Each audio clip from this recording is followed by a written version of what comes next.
సరే, నేను మన మధ్యలో ఈ గీతం గీతం జై జై గీతం ఎక్కడో మలయాళీ సాంగ్ పగన్నా ఎంత బాగా పాడారో, చాలా బాగా పాడారు. నాకు అనిపించింది అబ్బా మనం కూడా ఒకసారి అట్లా పాడితే బాగుంటుంది అనిపించింది. మీరు అందరూ బాగా పాడారు. కొద్దిగా ఈ మ్యూజిక్ కొద్దిగా గట్టిగా బాగా చేసి ఈసారి మనం కూడా చిన్న చిన్న అలాంటివి పెడితే బాగుంటుంది, తెలుస్తుంది జనాలకి. నెక్స్ట్ వీక్ మళ్ళీ మనం ఇదే పాట పాడడానికి మీరు అందరూ కూడా ప్రిపేర్ అవ్వరండి. మన సహోదరులు చక్కగా మిమ్మల్ని అందరూ ఒక వీడియో తీస్తారు. మంచిగా నీట్గా కనపడాలి, మన ప్లేస్ అంతా చక్కగా కనపడేట్టు నీట్గా మనం కూడా చేద్దాం. ఎనివే, గీతం గీతం జై జయది గీతం. యేసు వారు ఏం చేసినారు? లోకానికి వచ్చినారు, మరలా మన కొరకు జీవించినారు. మూడో రోజున ఆయన చనిపోయి మన కొరకు తిరిగి లేచినారు. తిరిగి లేచారనేటువంటి దానికి బైబిల్లో అనేకమైనటువంటి నిదర్శనాలు, అనేకమైనటువంటి వాక్యాలు మనం చూస్తాం. యేసు వారు వచ్చి సమాధిలో లేరు, యేసు వారు చనిపోయి సమాధిలో అలాగనే లేరు. మూడో రోజున ఆయన తిరిగి లేచినారు. అయితే ఇది చూస్తున్నప్పుడు, ఈ పాట వింటున్నప్పుడు నాకు ఒక చిన్న జోక్ గుర్తొచ్చింది. జోకు అయితే ఒక కుటుంబం, అతను ఒక ఆఫీసర్, అతను తన భార్య, అత్తగారు, పిల్లలు కలిసి ఇజ్రాయెల్ దేశం హోలీ ల్యాండ్ టూర్కి వెళ్ళాడట. అందరూ కలిసి ఆ ప్లేస్ చూసొద్దామని చెప్పి వెళ్ళారు. అక్కడ వెళితే ఆ ప్లేస్లో అటు ఇటు తిరుగుతున్నారు. మనకంటే ఎండ ఎక్కువ ఉంది. ఎండకి అత్తగారు పాపం కొద్దిగా డౌన్ అయింది. అత్తగారు కొద్దిగా సిక్ అయింది. సిక్ అయినటువంటి 2 రోజులు తర్వాత అక్కడ కనుమూసేసింది. అక్కడే చనిపోయింది. చనిపోయిన తర్వాత మరి ఏంటి పరిస్థితి అని ఆలోచన చేస్తూ ఉన్నారు. ఈ టైంలో కొంతమంది ఉండేటువంటి వాళ్ళకి అక్కడ మరి చనిపోవడం అంటే బర్రెలకు చేసేటటువంటి వాళ్ళు కానీ దాన్ని చేసేటటువంటి వాళ్ళు అందరూ వస్తారు కదా, వాళ్ళందరితో మాట్లాడుతూ ఉన్నారు. అప్పుడు ఇక అంటారు కదా, బర్రెలు చేసేటటువంటి వాళ్ళు ఉంటారు కదా, లేకపోతే దాని బాడీని సరి చేసి ఏం చేస్తారు, ఎంపామింగ్ చేసి మనకు పంపేయడం అనేటువంటి చేస్తారు. అయితే వాళ్ళు మాట్లాడుతున్నారు, అల్లుడు గారితో మాట్లాడతారు. కూతురు బాగా ఏడుస్తూ ఉంది, మనవరాలు కూడా బాగా దుఃఖపడుతున్నారు. మా అమ్మమ్మ చనిపోయింది అనేటువంటి బాధ. అయితే ఈ అల్లుడు మాత్రం మాట్లాడే క్రమంలో వాళ్ళు చెప్పినారు, ఏమంటే 2 ఆప్షన్స్ ఉన్నాయి. ఇక్కడ నుంచి కనుక మేము ఎంపామింగ్ చేసి మీ దేశాన్ని కనుక మేము పంపించాలంటే మీకు కనీసం 2.5 లక్షలు ఖర్చు అవుతాయి. ఈ ఎంపామింగ్ చేయటం, ఫ్లైట్లో బాడీని పెడతాం, ఇవన్నీ పంపించడానికి 2.5 లక్షలు ఖర్చు అవుతాయి. లేదంటారా, ఇక్కడే హోలీ ల్యాండ్లోనే సమాధి కార్యక్రమం చేయడానికి 25,000 రూపాయలు అవుతుంది అనేటువంటిదిగా డిస్కషన్ జరుగుతూ ఉంది. జరిగిన టైంలో ఈయన బాగా ఆలోచన చేసి, ఏమైనా పర్వాలేదు, మాకు 2.5 లక్షలు అయినా పర్వాలేదు కానీ మా దేశానికే పంపించింది. ఎందుకు సార్ అంత 2.5 లక్షలు ఖర్చు అంటే, కొన్ని సంవత్సరాల క్రితం 2,000 సంవత్సరాల క్రితం ఇక్కడ ఒక ఆయన వచ్చాడంట, ఆయన చనిపోయాడంట, 3 రోజులు తిరిగి లేచాడంట. అదే కనుక మా అత్తగారే జరిగితే నేను ఎక్కడ డాష్ డాష్ డాష్. కాబట్టి యేసు వారు వచ్చారా రాలేదా? ఆ ప్లేస్ గురించి కూడా జనాలు భయపడుతున్నారు అన్నమాట. ఈ జోక్ ఆ ప్లేస్ గురించి కూడా, ఒకవేళ మా అత్తగారు కనుక ఇక్కడే పెట్టానా 3 రోజులు లేచి వచ్చిందంటే మళ్ళీ నాకు తెప్పలే. వీళ్ళు ఎక్కువ నమ్మట్లా.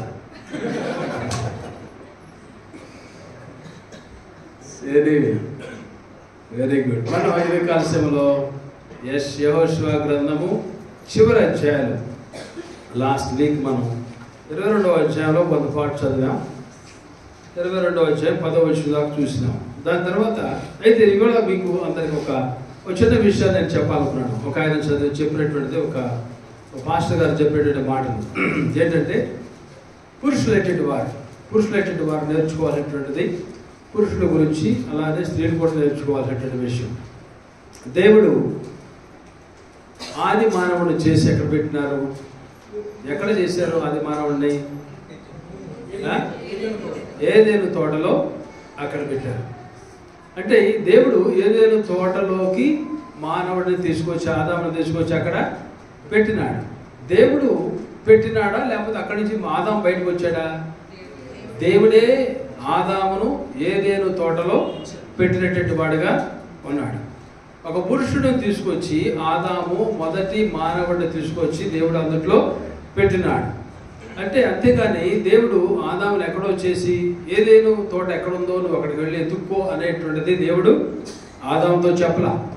అయితే ఈ యొక్క ఏదేను అనేటువంటిది దాని హీబ్రూ లెటర్స్లో మనం చూస్తే ఒకటి ఇలా వస్తుంది, ఒక లెటరు.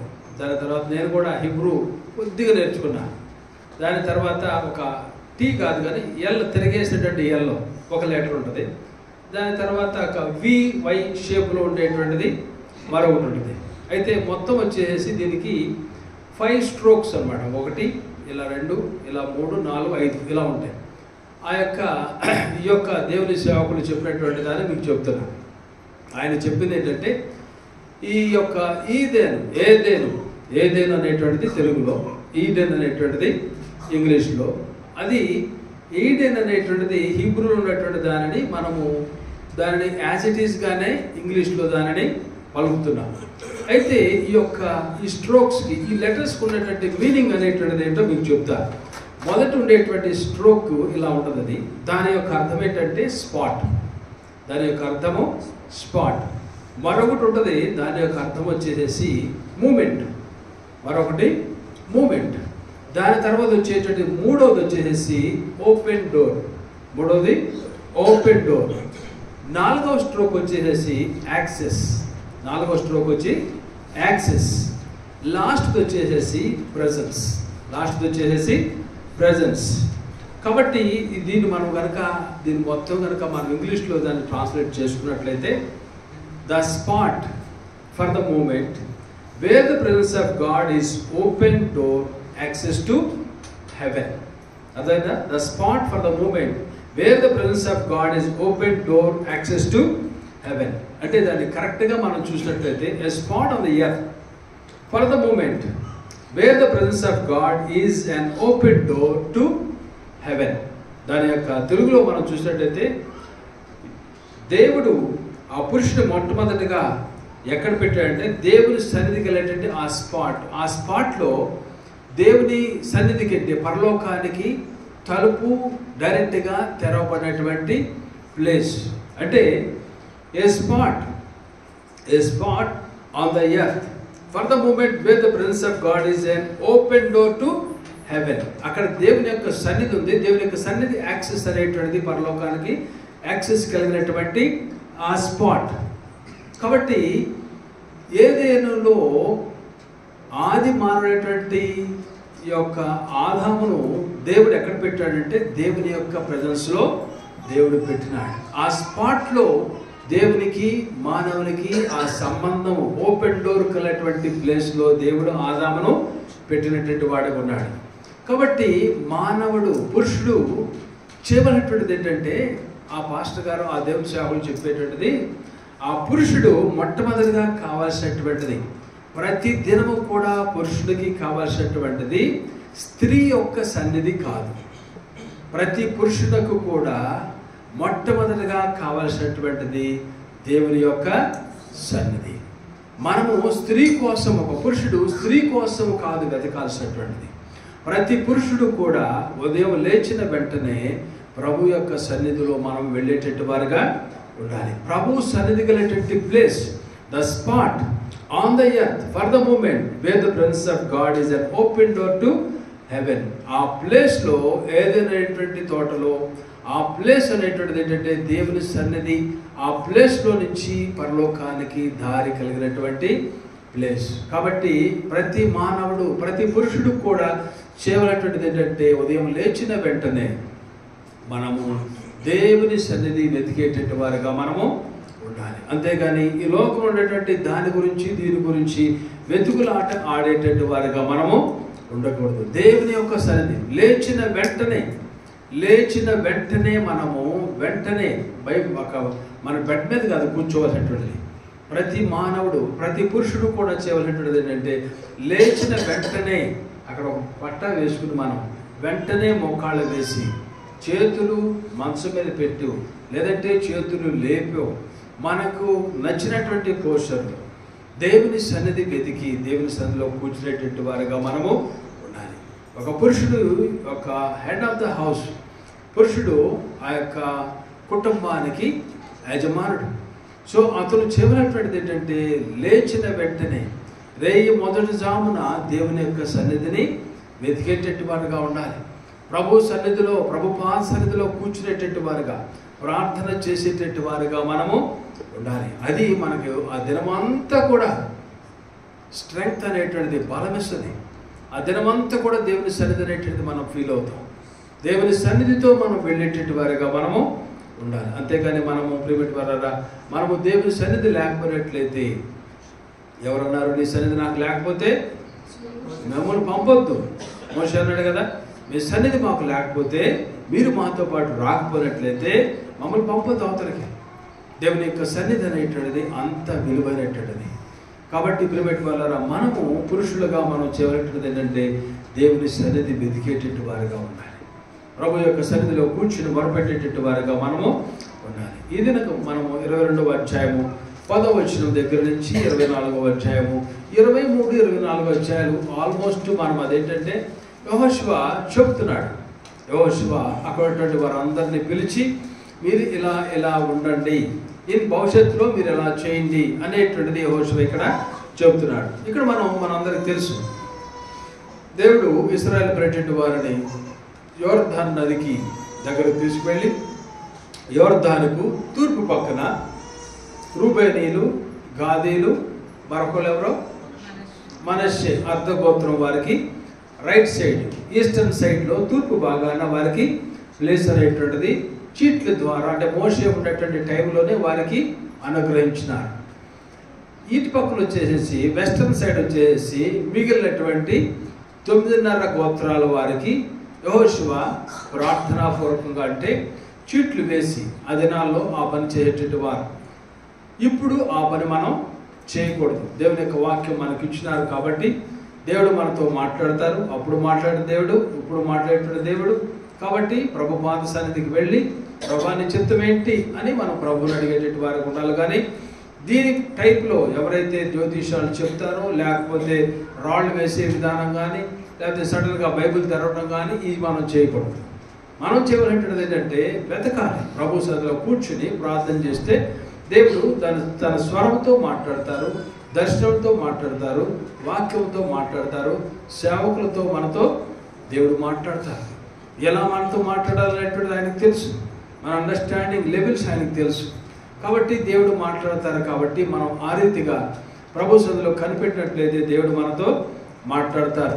అయితే ఈ యొక్క 9.5 ట్రైబ్స్కి యువతల పక్కన వారికి భూభాగాన్ని అనుగ్రహించినారు. అయితే ఇక్కడ మనం లాస్ట్ వీక్లో మనం చూసినాం. ఇక్కడ జరిగినటువంటిది ఏంటంటే, మనము 10వ వచనంలో మనం చూసినట్లయితే 9 నుంచి చదవండి ఒకసారి. రూబేనీయులను, గాదీయులను, మనష్షే అర్ధగోత్ర వారును యెహోవా మోషే ద్వారా సెలవిచ్చిన మాట చొప్పున స్వాధీనపరిచిన స్వాస్థ్య భూమి అయిన వెళ్ళుటకు కనాను దేశమందలి షిలోహులోనున్న ఇశ్రాయేలునందు నుండి బయలుదేరి ప్రదేశములకు వచ్చినప్పుడు రూబేనీయులను, గాదీయులను, మనష్షే అర్ధగోత్ర వారును యోర్దాను దగ్గర బలిపీఠమును కట్టిరి. చూపునకు గొప్ప బలిపీఠమే. రూబేనీయులను, గాదీయులను, మనష్షే అర్ధగోత్ర వారును ఇశ్రాయేలు ఎదుటి వైపున యోర్దాను ప్రదేశము కనాను దేశమును ఎదుటి బలిపీఠమును కట్టిరని ఇశ్రాయేలుకు వర్తమానము. ఆ మాట వినినప్పుడు సమాజమంతయు వారితో యుద్ధము చేయుటకు వెళ్ళినటువంటి వారికి ఇక్కడ ఉన్నారు. అయితే దేవుడు ఇక్కడ మనకు తెలుసు 2.5 గోత్రాలు అటు, 9.5 గోత్రాలు ఇటు. అయితే దేవుడు మోషే ద్వారా చెప్పినాడు. మోషే చెప్పినాడు, మీ సహోదరులైనటువంటి వారు 9.5 గోత్రాల వారు వాళ్ళు జయించి ఆక్యుపై చేయటానికి మీ యొక్క హెల్ప్ అనేటువంటిది కావాలి. మీరు ఆల్రెడీ సెటిల్ అయినారు, యోర్దానుకు రైట్ సైడ్ మీరు సెటిల్ అయినారు, ఈస్టర్న్ సైడ్లో సెటిల్ అయినారు. మీకు ఈ ప్లేస్ అనేటువంటి దేవుడు అనుగ్రహించినాడు. కానీ మీ సహోదరులైనటువంటి వారు మనష్షే అర్ధగోత్రము, రిమైనింగ్ 9 గోత్రాల వారికి వాళ్ళు జయించి ఆ ల్యాండ్ని ఆక్యుపై చేయడం కొరకు మీరు కూడా వారి దగ్గరికి వెళ్ళి వారికి సహాయం చేయాలి. మనందరం బ్రదర్స్ కాబట్టి ఆ పని చేయాలి అని దేవుడు ఆ రీతిగా చెప్పినటువంటి వాడు ఉన్నాడు. సో దేవుడు అది చెప్పిన ప్రకారం వీళ్ళు వాళ్ళ దగ్గరికి వెళ్ళి వాళ్ళు జయించడానికి, వారు ఆక్యుపై చేయడానికి వారికి సహాయం చేసేటువంటి వారుగా వారు ఉన్నారు. అయిపోయిన తర్వాత వారు ఏం చేశారంటే వీరు బయలుదేరి మరలా వెనక్కి వస్తున్నారు. అంటే మళ్ళీ వారి యోర్దానికి అవతల పక్కకి వాళ్ళు రావాలి కాబట్టి వారి యొక్క భూభాగాలలోకి అవతలకి వచ్చేస్తున్నారు. వచ్చేటువంటి క్రమంలో వాళ్ళు ఏం చేసినారంటే అక్కడ కనాన దేశం నుంచి అలా వచ్చినప్పుడు షిలోహులో అక్కడ దేవుని యొక్క మందిరం అంటే అక్కడ ఆ యొక్క మందసం అనేటువంటిది వారితో పాటు వాళ్ళు షిలోహులో పెట్టుకునేటువంటి వారు. సో వీరు ఏం చేస్తారంటే రూబేనీలు, గాదీలు, మనష్షే అర్థగోత్రం వారు వెళ్ళిపోతూ అక్కడ యోర్దాను నది దగ్గర ఒక బలిపీఠాన్ని వీళ్ళు కట్టినటువంటి వారుగా ఉన్నారు. బలిపీఠం కట్టినప్పుడు వీరు 9 గోత్రాల వారు కూడా వాళ్ళు అనుకున్నటువంటిది ఏంటంటే వీళ్ళు మరొక దేవునికి ఆరాధన చేస్తున్నారు, మరొకరికి వీళ్ళు బలిపీఠం కట్టినటువంటి వారుగా ఉన్నారు అని 9 గోత్రాల వారికి బాగా కోపం అనేటువంటిది వచ్చేసి వీరందరూ కూడా కలిసి ఏం చేసినారంటే బయలుదేరి వారి మీదకి వెళ్ళటానికి సిద్ధమయ్యి ఆ క్రమంలో ఏం చేసినారంటే ఇక్కడ ఉన్నటువంటి కొంతమందిని యాజకుడైనటువంటి ఫినిహాస్ని, అంటే ఎలియాజరు కొడుకుడు ఫినిహాస్ ఉన్నాడు. ఫినిహాస్తో పాటు 10 మంది గోత్రాలు అంటే 9 గోత్రాలకు సంబంధించినటువంటి హెడ్స్ అందరినీ కూడా వాళ్ళందరినీ కూడా పిలిచి ఒక గోత్రాన్ని ఒకరు పిలిచి మీరు వెళ్ళి వాళ్ళతో మాట్లాడండి ఫస్ట్, దాని తర్వాత మనం అటాక్ చేద్దాం, వారిని చేయాలి అనేటువంటి రీతిలో వీళ్ళు డిసైడ్ అయ్యేటువంటి వారుగా ఉన్నారు. సో వీరందరూ కూడా బయలుదేరి వాళ్ళ దగ్గరికి వెళ్ళి వాళ్ళతో మాట్లాడినప్పుడు అక్కడ విషయం అనేటువంటిది అర్థమైపోయింది. అయితే ఇక్కడ మనం గ్రహించాలనేటువంటిది ఏంటంటే వీడు తొందరపడి అవతలకి వాళ్ళ మీదకి వెళ్ళేటువంటి వారుగా ఉన్నారు. వాస్తవం అనేటువంటిది తెలుసుకోకుండా అక్కడ వాళ్ళు ఏం చేసినారు, దేని గురించి వారు బలిపీఠం కట్టినారు, ఎవరికి బలిపీఠం కట్టినారు, దేని నిమిత్తం వాళ్ళు ఆ పని చేసినారు అనేటువంటి విషయాన్ని మీరు అర్థం చేసుకోకుండా తెలుసుకోకుండా వాళ్ళ విషయంలో నెగిటివ్గా వాళ్ళు రెస్పాండ్ అవ్వడం అనేటువంటిది జరిగింది. ఇది మనకి స్పిరిచువల్గా ఆత్మానుసారంగా మన జీవితంలో అది అప్లికేషన్ అనేటువంటిది మనం చూసుకోవచ్చు. కొన్ని సందర్భాలలో ప్రియమైన మన కుటుంబాలలో కానీ, వర్క్ ప్లేస్లో కానీ, నైబర్హుడ్లో కానీ, ఎక్కడైనా సరే మనం జీవించేటువంటి ప్లేసుల్లో భార్య భర్తల మధ్య కానీ, మేనేజరు తర్వాత అసిస్టెంట్ కానీ, ఆ కలీగ్స్ మధ్య కానీ, కుటుంబంలో తండ్రులు బిడ్డలేటటువంటి వారి దగ్గర కానీ, నైబర్స్లో కానీ, స్నేహితుల్లో కూడా మనం కొన్నిసార్లు ఏంటంటే వాస్తవం అనేటువంటిది తెలుసుకోకుండా, అక్కడ ఏం జరిగిందో అనేటువంటిది తెలుసుకోకుండా వీళ్ళు ఎలాగున్నా వారి మీదకి వెళ్ళినారో మనం కూడా కొన్నిసార్లు అనాలోచితంగా వారి మీద లేనిపోయినటువంటి మాటలు మనము మాట్లాడుతూ ఉంటాం. తెలుసుకోకుండా అక్కడ ఏం జరిగింది, ఆ సందర్భం ఏంటి, దేనికి ఈ మాటలు అన్నారు అనేటువంటి దాన్ని మనం తెలుసుకోకుండా మనము వేరుగా వారి గురించి చెడ్డగా మాట్లాడటం అనేటువంటిది చేస్తూ ఉంటాం. మొన్న ఒకసారి ఒక విషయం నేను విన్నాను. ఏంటి ఆ విషయం అంటే ఒక బంధువులు ఒకరింటికి వచ్చినారు, బంధువులు మరొకరి దగ్గరికి వచ్చినారు. వచ్చిన తర్వాత వాళ్ళు పాపం ఒక 5-6 రోజులు ఉండాలనుకున్నారంట. 5-6 రోజులు ఉండాలనుకున్నారు. కానీ వాళ్ళు ఏం జరిగిందంటే 3వ రోజున బయలుదేరి వెళ్ళిపోయినారు. వాళ్ళు యాక్చువల్గా ఉండాలనుకున్నది 5-6 రోజులు, 1 వీక్ క్యాంప్ అనేటువంటిది పెట్టుకున్నారు. కానీ వాళ్ళు ఏం చేసినారు, 3వ రోజునే వెళ్ళిపోయినారు. ఏంటి సందర్భం అనేటువంటిది గ్రహిస్తే అక్కడ ఫైనల్గా ఏంటంటే ఆ ఇంటి యజమానుడు వీరి గురించి నెగిటివ్గా మాట్లాడాడు అనేటువంటిది వచ్చినటువంటి ఆ అమ్మాయో ఆ అబ్బాయో విన్నారు. ఆ యొక్క ఇంటి యజమానుడు వాళ్ళ చుట్టాలు ఎవరింటికి వెళ్ళారో ఆ చుట్టాల ఆ గృహ యజమాని ఈ కుటుంబం గురించి నెగిటివ్గా మాట్లాడి ఎందుకు వీళ్ళు ఎన్ని రోజులు ఉంటున్నారు అని ఆ కుటుంబంలో వాళ్ళతో మాట్లాడాడు అనేటువంటిది వాళ్ళు అనుకున్నారు.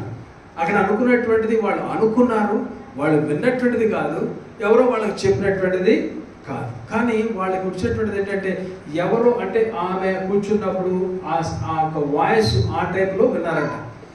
ఆ విన్న దాన్ని బట్టి మా గురించే అన్నారు అనేటువంటిది రీతిలో వాళ్ళు వెనక్కి వెళ్ళిపోయేటువంటి వారిగా ఉన్నారు. కొన్ని సందర్భాల్లో ప్రియబట్టి వాళ్ళరా మనల్ని ఆ వ్యక్తి ఏదో అన్నాడు అనేటువంటి రీతిలో మనము వాళ్ళ యొక్క క్యారెక్టర్ని అసాసినేట్ చేయడం అనేటువంటిది చేస్తూ ఉంటాం. చాలాసార్లు జరుగుతూ ఉంటుంది. ఆ వ్యక్తి ఏదో అన్నాడు, కొన్నిసార్లు ఫస్ట్ హ్యాండ్లో మనకు దొరికితే వెళ్ళనుకోండి. ఆ వ్యక్తి నీతో డైరెక్ట్గా మాట్లాడినప్పుడు అతను ఏమన్నాడు, నువ్వు విన్నప్పుడు దాన్ని బట్టి నువ్వు ఒక డెసిషన్ తీసుకుంటే మంచిదే. అలా కాకుండా నీకు థర్డ్ పార్టీయో సెకండ్ పార్టీయో ఇలా అంటే కదా ఫలానా ఎస్తేరు గారు, ఎగ్జాంపుల్ ఫలానా ఎస్తేరు గారు పద్దాకా ఎక్కడో ఎవరింటికి వెళ్తుందంట, ఫలానా ఎస్తేరు గారు ఏ అబ్బాయితోనో మాట్లాడుతుందంట, ఆమె చూసింది కాదు, ఆమె కళ్ళతో చూడలేదు, ఆమెకి ఎవరో చెప్పారు, మూడో వ్యక్తి ఆమెకి చెప్పినారు. ఆ మూడో వ్యక్తి చెప్పినటువంటి దాన్ని తీసుకొచ్చి ఈమెం చేస్తుంది, నాకు తెలుసు ఆ ఎస్తేరు గారు ఎలాంటిదో నాకు కూడా తెలుసు. చూడండి, క్యారెక్టర్ అనేటువంటి దానిని మనం ఎలా అసాసినేట్ చేస్తాం, క్యారెక్టర్ అనేటువంటి దాన్ని ఎలా మనం పాడు చేసేటువంటి వారుగా ఉంటాం. వాస్తవం అనేటువంటిది తెలుసుకోకుండా క్రైస్తవులుగా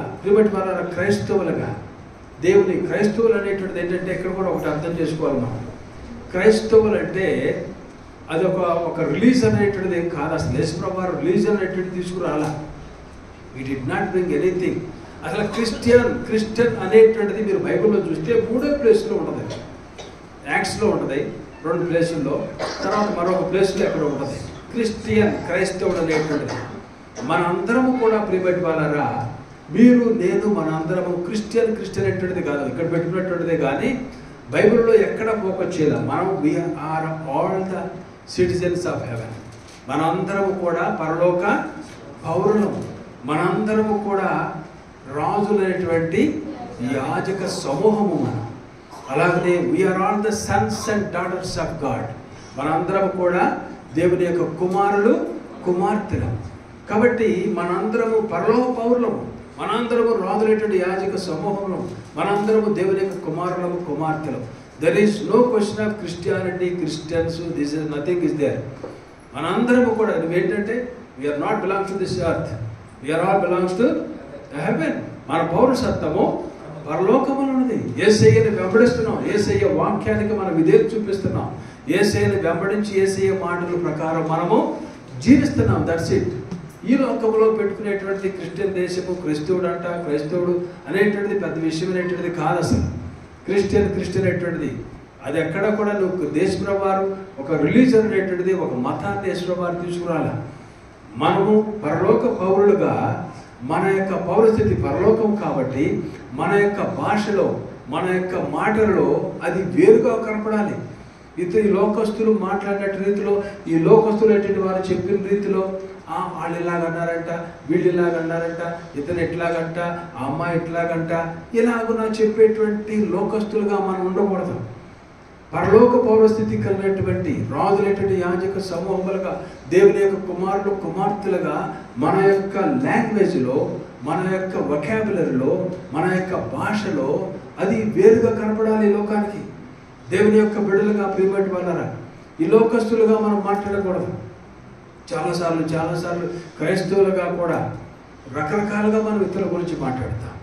ఆ వ్యక్తి ఎట్టంట, ఈ అమ్మాయి ఎట్టంట, ఆ అబ్బాయి ఎట్టంట, వాడి క్యారెక్టర్ లేదు, వాడు బుద్ధులేటట్టు వాడు జీవితమే ఇలాంటిదంట, వాడు తిరుగుబోతంట, వాడు తాగుబోతంట. మనం చూసింది లేదు, మనం విన్నది దాన్ని బట్టి మనం డబల్ ఎక్కడెక్కడో చెప్పిన దాన్ని బట్టి ఇతరులేటట్టు వారిని మనం డిస్టర్బ్ చేసేటట్టు వారుగా మనము ఉంటాం. చూడండి ప్రియమైన వారు, ఈ 9 గోత్రాల వాళ్ళు కూడా అదే చేసేటట్టు వారు ఉన్నారు. దేవునికి వాక్యంలో చూస్తే వాళ్ళు విన్నట్టు వారుగా ఉన్నారు, ఎవరో వీరికి చెప్పినట్టు వారుగా ఉన్నారు. వాళ్ళు అక్కడ బలిపీఠము కట్టినారు. వాళ్ళు ఎందుకు కట్టారో తెలియదు. ప్రతి దానికి వెనకాల కూడా ప్రియమైన వారు, ప్రతి ఒక్క సందర్భము, ప్రతి ఒక్క స్టోరీకి ఫ్రంట్ అవుట్ ఉంటుంది, బ్యాక్ అవుట్ ఉంటుంది.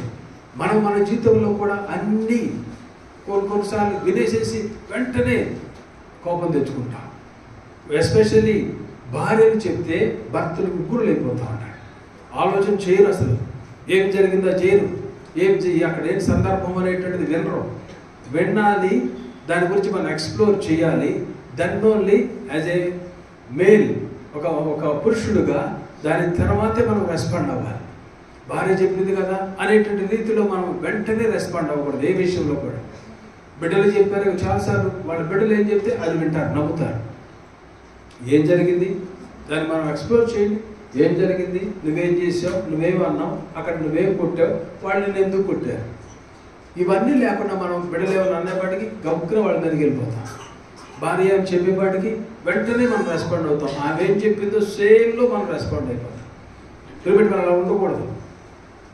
భర్తవి చెప్పినా సరే మనం అలా ఉండదు. దాని గురించి మనం ఆలోచించాలి. First of all we have to calm down. దాని విషయంలో మనం ఆలోచన చేయాలి. దాని విషయంలో వేరే కోణం ఏంటి, ఇది నీకు అర్థమవుతుంది, ఇది నీకు చెప్పారు, దాని వెనకాల ఉన్నటువంటి బ్యాక్గ్రౌండ్ ఏంటి, ఎందుకు ఇలా జరిగింది, ఏం సందర్భం ఏంటి అనేటువంటి విషయాన్ని కూడా మనం గ్రహించేటట్టు వారిగా మనము ఉంటాం. మనం ఎప్పుడు కూడా ప్రైవేట్ వాళ్ళరా అబద్ధాల గురించి కానీ లేదంటే ఇతరుల యొక్క క్యారెక్టర్ గురించి కానీ అబద్ధాలు మాట్లాడకూడదు. ఇతరుల యొక్క క్యారెక్టర్ గురించి మనం చెడుగా ఎవరి గురించి కూడా మాట్లాడకూడదు. వారి యొక్క రెప్యుటేషన్ పోతుంది. ఎస్పెషల్లీ విశ్వాసులుగా దేవుని యొక్క సేవకులైనటువంటి వారు, ఎవరైనా దేవుని సేవకులైనటువంటి వారు, వారి గురించి మనం నెగిటివ్గా ఎవరి గురించి మాట్లాడకూడదు. కానీ ఈ దినాలు ఏమైపోతుందంటే వాళ్ళ గురించి వాళ్ళు మాట్లాడుకోవడం ఎక్కువైపోతుంది. ఈ సోషల్ మీడియా వచ్చిన తర్వాత ఒక సేవకుడి గురించి మరొక సేవకుడు, మరొక సేవకుడి గురించి మరొక సేవకుడు, అక్కడ దేవుని ఆత్మ లేదంటాడు, ఇక్కడ ఇంకో ఆత్మ ఉందంటాడు. ఎందుకో ఇదంతా కూడా ఏమవుతుందంటే దేవుని యొక్క బిడ్డలుగా, వీఆర్ ఆల్ కింగ్డమ్ సిటిజన్స్, దేవుని యొక్క బిడ్డలుగా దేవుని యొక్క రాజ్యాన్ని పాడు చేయడం కొరకు సైతానుడు ఈ రీతిగా విశ్వాసుల్ని వాడుకుంటుంది. దేవుని సేవకులు కూడా వాడుకుంటుంది. దేవుని సేవకులు కూడా సేవకులుగా చెప్పబడేటువంటి వారు, ఎస్పెషల్లీ ఈ దినాలలో ఎండ్ టైమ్స్లో అబద్ధ ప్రవక్తలు చాలామంది వచ్చేస్తూ ఉంటారు. With what spirit they are having అనేటువంటిది మనం గ్రహించాలి. ఇదన్నా మనం సోషల్ మీడియా పెడితే ఇదే వచ్చేస్తాం. వాక్యం చెప్పి చెప్పి చెప్పి ఎక్కడ చూసినా వచ్చేస్తాం. ఏది పడితే అది వింటున్నాం, ఏది పడితే అది వింటున్నాం. అనేకమైనటువంటి వినే చివరికి ఏమిటంటే మన మనసు అంతా పాడైపోతూ ఉంటుంది. కాబట్టి ఏది పడితే అది వినకూడదు. అబద్ధ ప్రవక్తలు ఎస్పెషల్లీ ఎండ్ డేస్లో చాలా ఉధృతంగా వచ్చేస్తారు. చాలా ఎక్కువ మంది ఉంటూ ఉంటారు. మిస్ప్రవర్తన చేసేవాళ్ళు, హిపోక్రట్స్ అనేటువంటి రీతిలో చాలా రీతిలుగా ఉంటూ ఉంటాయి. కాబట్టి whether they are having the spirit of God or not, దేవుని యొక్క ఆత్మ కలిగినటువంటి మాటలు మాట్లాడుతున్నారా, దేవుని యొక్క సన్నిధి వాళ్ళ మాటల్లో వాళ్ళ పద్ధతిలో దేవుని యొక్క స్వరము మనం వింటున్నామా, is it beneficial for us, అది మనకు ఉపయోగకరంగా ఉంటుందా అనేటువంటిది మనం గ్రహించాలి. దేవుని యొక్క బిడ్డలుగా అది మనకి వాళ్ళు మాట్లాడేటువంటిది మన ఆత్మకు ఉపయోగకరంగా ఉంటుందా. కొన్నిసార్లు కొంతమంది ఆ మాటలు విన్నప్పుడు నిద్ర పడదు, కొంతమందికి నిద్ర పడదు. నేను ఒకసారి బెంగళూరు వచ్చినప్పుడు ఒక పెద్ద చర్చి చాలా బాగుంటుంది, ఫస్ట్ వెళ్ళాలని నా క్లాస్మేట్స్ చెప్పారు. నేను ఆయన కలిసి వెళ్ళాము. వెళ్ళిన తర్వాత మధ్యాహ్నం వచ్చిన తర్వాత నిద్ర పట్టింది. నిద్రపోతూ ఉండగా నిద్రలోనే ఏమంటారు దాన్ని, ఉలుక్కు పడతాం. నిద్రలోనే ఉలుక్కు పడుతున్నా. ఏంటో అయిపోయింది కదా అనుకున్నా. నెక్స్ట్ డే నేను కూడా ఇద్దరు మళ్ళీ మార్నింగ్ క్లాస్కి వెళ్తాం కదా, నేను చెప్పవద్దులే, ఎందుకులే, ఏదో మనకేం జరిగిందిలే అనుకుని వదిలేసాను. అక్కడికి వెళ్ళిన తర్వాత బ్రదర్ అన్నాడు. ఏంటి బ్రదర్ అన్న, ఏం లేదు నిన్న పడుకున్నాను, రాత్రికి వెళ్ళి వచ్చిన తర్వాత ఏంటో మా ఆవిడ చెప్తుంది పద్దా కులుకు పడుతున్నానంట. నేను చూడండి, అంటే మనం ఎవరు తప్పనేటట్టు కాదు, బట్ అలాగ మనం ఏది పెడితే ఎక్కడ పెడితే అక్కడ ప్రాస్పరిటీ గురించి మనం ప్రిమేట్ వెళ్ళాలి. ప్రాస్పరిటీ గురించి చెప్పేటువంటివి నథింగ్. యేసుప్రభు వారి బోధనలో మీరు చూడండి, ఏ ఒక్క ప్రీచింగ్లో కూడా he never spoke on prosperity. యేసుప్రభు వారి యొక్క బోధలో he never spoke on prosperity. ధనము గురించి కానీ, బంగారం గురించి కానీ, వెండి గురించి కానీ దేవుడు యేసుప్రభు వారి యొక్క బోధనలో మీరు ఎక్కడైనా వాట్ ఈస్ ప్రాస్పరిటీ అభివృద్ధి అనేటువంటిది ఏంటి? క్రిస్టియన్ వేలో అంటే బిబ్లికల్ వేలో ప్రాస్పరిటీ అనేటువంటి దాని యొక్క అర్థం ఏంటనేటువంటిది ప్రశాంతంగా నువ్వు నిద్రలోకి వెళ్ళటం, నిశ్చింతగా నువ్వు ఉంటాం, ఏ అలజడి లేకుండా ఉంటాం. అది ప్రాస్పరిటీ అనేటువంటిది అర్థం. ప్రాస్పరిటీ అంటే BMW 4, బెంజులు 4, 5 బంగళాలు, 5 ఎస్టేట్లు, ఏదో చేస్తాం. This is not prosperity. అవి ప్రాస్పరిటీ అనేటువంటిది కానే కాదు. ప్రాస్పరిటీ అనేటువంటిది ఏంటంటే దేవుని యొక్క ఆత్మ కలిగినటువంటి విధానం, ఆత్మ కలిగినటువంటి వారమే ప్రాస్పరిటీ అనేటువంటిది. దేవుని ఆత్మ, నా ఆత్మ లేనటువంటి వాడవైతే నా వాడవు కాదు. కాబట్టి దేవుని యొక్క బిడ్డలు, whether you are having the spirit of God, అది ఉన్నట్లయితే నీకు మించినటువంటి ప్రాస్పరిటీ ఎవరికి లేదు. నెమ్మదిగా ఉంటావు, తుఫాను వచ్చినా సరే నువ్వు భయపడవు, ర్యాప్చర్ వచ్చినా నువ్వు భయపడవు. పైనుంచి మాచిపత్రి అనేటువంటి నక్షత్రం నుంచి పడినా నువ్వు దేనికి కూడా ఆ టయానికి మనం ఉన్నాం. మాచిపత్రి పడేటువంటి టయానికి మనం ఉన్నాం. తెలుసు కదా, రెవల్యూషన్లో ఉంటుంది, ప్రకటన గ్రంథంలో. అక్కడ నక్షత్రం అక్కడి నుంచి పడినప్పుడు జనాలన్నీ కూడా చేదైపోతాయి. ఆ చేదయ్యేటువంటి ఆ టైంలో నువ్వు నేను ఉన్నావు. ఎందుకంటే ర్యాప్చర్ దానికి ముందే వచ్చేస్తుంది. ఆ టైంలో మనందరం ఎత్తపడేటువంటి వారిగా మనము ఉంటాం. కాబట్టి వాట్ ఈస్ ప్రాస్పరిటీ? అగ్రిమెంట్ వల్ల నెమ్మది కలిగినటువంటి, కొండలు భయంకరమైనటువంటి తుఫాన్లు వచ్చినా, భూకంపాలు వచ్చినా, వరదలు వచ్చినా నిశ్చింతగా దేనికి భయపడినటువంటి విధానమే ప్రాస్పరిటీ అనేటువంటిది. That is prosperity. నిశ్చింతగా ఉంటావు. బిడ్డలు స్కూల్కి వెళ్తున్నారా? నిశ్చింతగా ఉంటావు. బిడ్డలకు ఫీజు కట్టాలా? నిశ్చింతగా ఉంటావు. బిడ్డలు ఎదుగుతున్నారా? వివాహాల విషయము నిశ్చింతగా ఉంటావు. ఎందుకు? నీ భారము యెహోవా మీద మోపినావు. నీ భారం నువ్వు మోసుకునేటువంటి వాడుగా నువ్వు లేవు. That is prosperity. దేవుని ఆత్మ కలిగి, దేవుని స్వరం వింటూ, దేవుని సన్నిధిలో కూర్చుని, దేవుని ఆత్మ చే నింపబడినటువంటి వాడముగా, ఈ లోకంలో ఆస్తులు, అంతస్తులు, ఐశ్వర్యాలు, వెండి బంగారాలు లేకపోయినా పిరమిడ్ ద్వారా శాంతితో ఉంటారు, సమాధానంతోనూ ఉంటారు. ఇప్పుడు నీ కుటుంబంలో ఎప్పుడు అలజడి ఉండదు, గొడవలు ఉండదు, ఇబ్బందులు ఉండవు. ఒకవేళ వాటిలో ఆర్థిక సమస్యలు వచ్చినా ప్రభువుని చేపట్టుకుని అవతలకి నిన్ను నడిపిస్తారు. That is called prosperity. ఇది వినాలి మనం. నువ్వు యేసు వారి దగ్గరికి రా, యేసు వారు నీకు పెద్ద ఇల్లు ఇచ్చేస్తారు. నువ్వు బాగా ప్రార్థన చేయి ఇంటి గురించి, నేను కూడా ప్రార్థన చేస్తాను.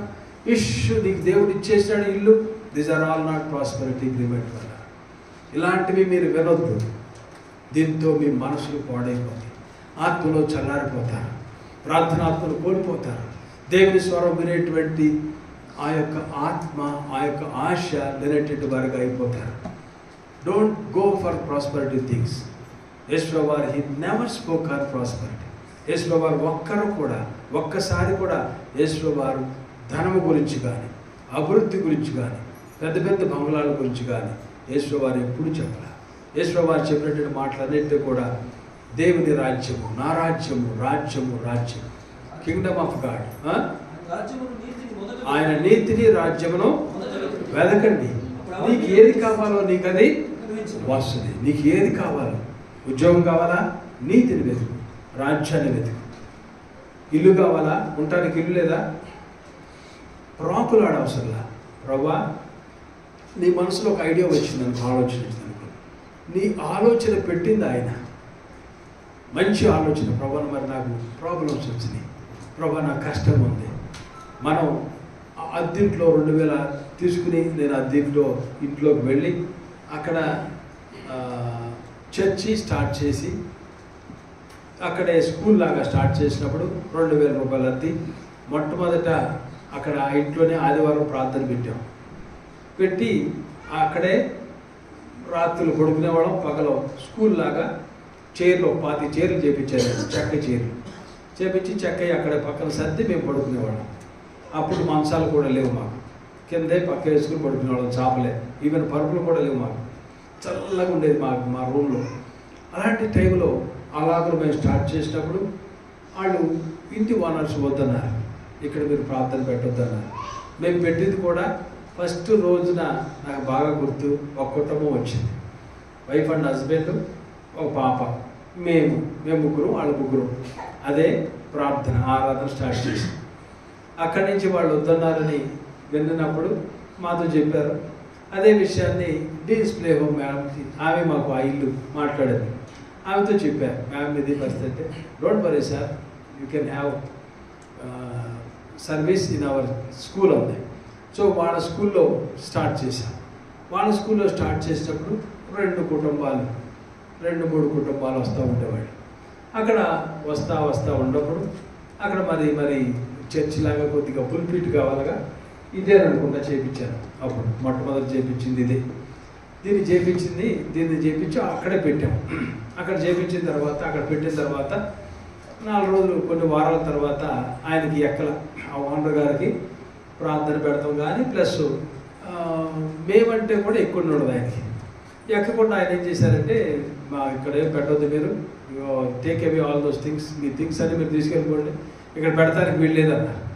ఆ సందర్భంలో చాలా డిసప్పాయింట్మెంట్. అంటే ఒక రకంగా ఏంటి వీళ్ళు వద్దన్నారు, మరి ఎక్కడ పెట్టాలి, ఏం చేయాలి అని చెప్పి రోజు ఏం చేసేవాళ్ళంటే కొన్ని రోజులు పొద్దున్నే తీసుకెళ్ళేవాళ్ళం ప్రార్థనకి, మళ్ళీ ఒక గంట అయిన తర్వాత ఎంతసేపు గంట అంతే ప్రార్థన, గంట మళ్ళీ తీసుకెళ్ళి మా ఇంట్లో పెట్టుకునేవాళ్ళం. దీన్ని అలా రోజు చేసేవాళ్ళం.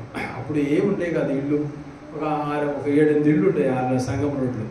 సో రోజు ఆ పని చేసేవాళ్ళం.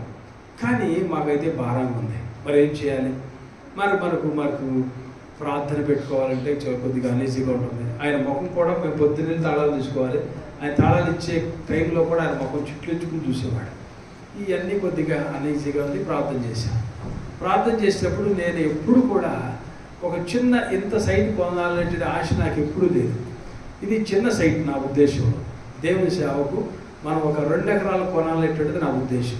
అందుకే నేను 2 ఎకరాల గురించి తిరుగుతూ ఉండేవాడిని. 2 ఎకరాల గురించి తిరుగుతూ ఉండేవాడు, కానీ సక్సెస్ అవ్వాలి. అక్కడ డబ్బులు ఉన్నాయి ఆ టైంలో నా దగ్గర. కానీ దాని తర్వాత కాలేజీలో చదివినప్పుడు, ఇల్లు తీసుకున్నప్పుడు డబ్బులు లేవు నాకు. కానీ కొన్ని రోజులకి ఏమైందంటే నేను వర్క్ చేసినటువంటి నా బిజినెస్లో రావాల్సిన డబ్బులు నాకు వచ్చినాయి. అవన్నీ పట్టుకుని నేను ఏదో ఒక రకంగా కొనాలనేటువంటి చూశాను. కానీ దేవుని యొక్క చిత్తం తీసుకొచ్చి దేవుడు మరి ప్రార్థన చేసినప్పుడు అనుకోకుండా దీనిని దేవుడు మనకి అనుగ్రహించాడు. చూడండి, ఇక్కడ నేను ఆ ఇంట్లో స్టార్ట్ చేసినప్పుడు అడుగుతాను, అది చాలా బాధాకరం. ఇక్కడ దేవుడు ఓపెన్ చేశాడు. ఇది మళ్ళీ సమస్య అయింది. వాళ్ళు కూడా ముఖం చిప్పించుకుని అనేసిగా ఫీల్ అవుతున్నారు. అప్పుడు దేవుడు మనకు ఇంకో స్థలాన్ని దేవుడు మనకి అనుగ్రహించాడు. దేవుని యొక్క పనిలో దేవుడు గురించినటువంటి ఆయన రాజ్యం, ఆయన నీతి, ఆయన పరిశుద్ధత విషయంలో మనం ప్రాకులాడినప్పుడు దేవుని కార్యముల నిమిత్తం మనకి ఏది కావాలో దేవుడు దానిని మనకి అనుగ్రహిస్తాడు. ఎందుకంటే this is all belongs to him. అబ్రహాంకి ఆ నది నుంచి ఈ నదికి అన్నాడు, ఆ నది నుంచి ఈ నది, యూఫ్రటీస్ నదికి అవతల ఉండేవాడు. యూఫ్రటీస్ నదికి అవతల ఇరాకు, అక్కడ ఉండేవాడు మనాడు ఎవరో, మన పితరుడు అబ్రహాం. ఇరాక్ దేశంలో ఉండేటటువంటి వాడు. ఇక్కడ నుంచి నీకు ఇస్తానయ్యా అని చెప్పి దేవుడు అతనికి అనుగ్రహించినాడు. కాబట్టి మనము ప్రియమైన వారారా, మనకి ఏది అవసరమో ఆయనకు తెలుసు. ఆయన టైంలో ఆయన ఇస్తారు. మీరు నిశ్చింతగా ఉండండి. అయితే మీ ప్రార్థనా జీవితంలో, మీ భక్తి జీవితంలో ఎక్కడ మీరు జారిపోవడం అనేటువంటిది చేయదు. వెనక్కి తిరగొద్దు. అవిశ్వాసం అనేటువంటిది రాకూడదు. పోషిస్తాడు, భయపడాల్సిన అవసరం లేదు. కొన్ని సందర్భాల్లో మనకు సమస్యలు వస్తూ ఉంటాయి. అలాంటి సిచ్యువేషన్లో మనం భయపడుతూ ఉంటాం. ఏంటి నెక్స్ట్ ఏంటి, ఎలాగనా ఫీజులు కట్టాలి, రెంట్లు కట్టాలి, ఈఎంఐలు కట్టాలి, అది చేయాలి, దీనికి కట్టాల్సినటువంటివే వస్తూ ఉంటాయి. కానీ he knows each and everything. నీ యొక్క ఆలోచన ఏంటి, నీ మనసులో నువ్వేమనుకుంటున్నావు, నీకేముంది ఆ యొక్క సమస్య అనేటువంటిది ఏంటి, నువ్వు ఫేస్ చేయబోతున్నావు, అవన్నీ కూడా దేవుడు ఎదురేటువంటి వాడు. ఈ లోకంలో వివేట్ వాళ్ళరా, తల్లి అయినా మర్చిదేమో కానీ నేను నిన్ను మరవను. అలాంటి దేవుడు మనం ఆరాధిస్తున్నాం. అంత ప్రేమామయుడిని మనం ఆరాధిస్తున్నాం. అంత పరలోకపు తండ్రి అనేటువంటి యేసయ్యను మనము ఆరాధిస్తున్నాం. కాబట్టి దేవుని యొక్క బిడ్డలుగా ప్రియమైన వాళ్ళ మనము క్రైస్తవులుగా, అంటే క్రీస్తుని వెంబడించేటువంటి వారిగా, వాక్యానుసారముగా, వాక్యము విలువలు కలిగేటువంటి వారిగా, దేవుని యొక్క బిడ్డలుగా అవిశ్వాసం అనేటువంటిది మనలో ఎక్కడ కూడా ఉండకూడదు. అలాగే మనం చివరిటువంటిది ఏంటంటే ప్రియమైన వాళ్ళ ఏదైనా సరే దాన్ని మనం గ్రహించి మాట్లాడేటువంటి వారిగా మనము ఉండాలి. We should always be truth seekers, truth టెల్లర్స్గా మనము ఉండాలి. ట్రూత్ సీకర్స్ అండ్ ట్రూత్ టెల్లర్స్గా మనము ఉండాలి. నిజము పలికేటట్టు వారిగా, నిజము వెతికేటట్టు వారిగా మనము ఉండాలి. అంతేగాని మనము ఏదో చెప్పారు కదా మనం చెప్పేవారుగా మనం ఉండకూడదు. ఒకదానికొకటి ప్రియమైన వాళ్ళ అది చాలా సమస్యలు అనేటువంటిది తీసుకొస్తూ ఉంటాయి. అలాగే మన నాలుకను మనం జాగ్రత్తగా దాన్ని కంట్రోల్ చేయడం అనేటువంటిది చేయాలి. నాలుకను కంట్రోల్ చేయాలి. కంట్రోల్ చేయదు మనం అలా తిప్పేస్తూ ఉంటాం. నాలుక అనేటువంటిది ఎలాంటిది, నాలుక చిన్నది అయినా సరే బహుగా అదిరిపడుతుంది అంట. విస్తారమైనటువంటి అడవిని తగలబెట్టును. నాలుక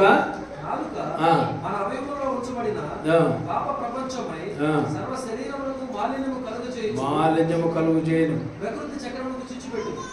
చూసారా, నాలుకను మనం కంట్రోల్ చేసుకోవాలి. అందుకని మితముగా మాట్లాడేటట్టు వారుగా ఉండాలి. విస్తారమైనటువంటి మాటల్లో దోషం ఉండక మానదు. ఎక్కువ మాట్లాడకూడదు.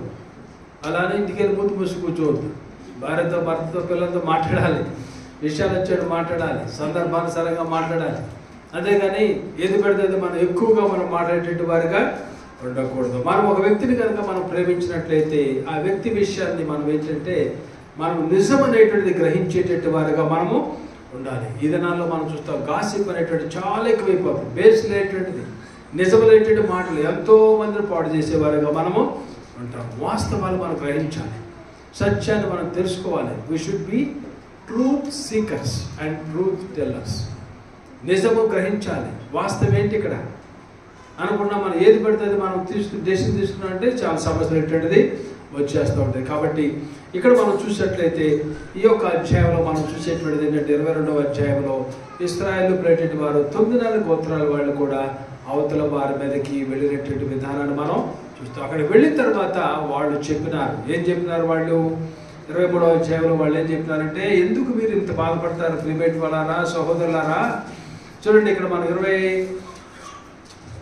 21వ వచనం చూడండి. అందుకు రూబేనీయులను, గాదీయులను, మనుష్యార్థ గోత్రపు వారును ఇశ్రాయేలు ప్రధానులు ఇచ్చిన ఉత్తరమేమనగా, దేవుడిని చూడండి ఎలాంటి మంచి మాటలు మాడతారు. దేవుడిలో యెహోవా దేవుడు, దేవుడిలో యెహోవాయే దేవుడు. చూడండి, దేవుడిలో యెహోవా దేవుడు, దేవుడిలో యెహోవాయే దేవుడు. ఆయనకు తెలియను, ఇశ్రాయేలు తెలుసుకుందరు. ద్రోహము చేతనైనను యెహోవాను తిరుగుబాటు చేతనైనను మేము ఈ పని చేసినలా నేడు మమ్ము బ్రతకనీయకుడి.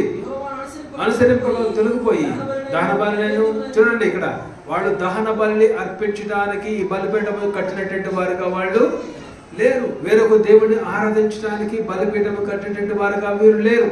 చూడండి, నైవేద్యమైనను దాని మీద అర్పించటమే కానీ, సమాధాన బలులు దాని మీద అర్పించటమే కానీ కట్టినలా దాని విమర్శ చేయునుగాక.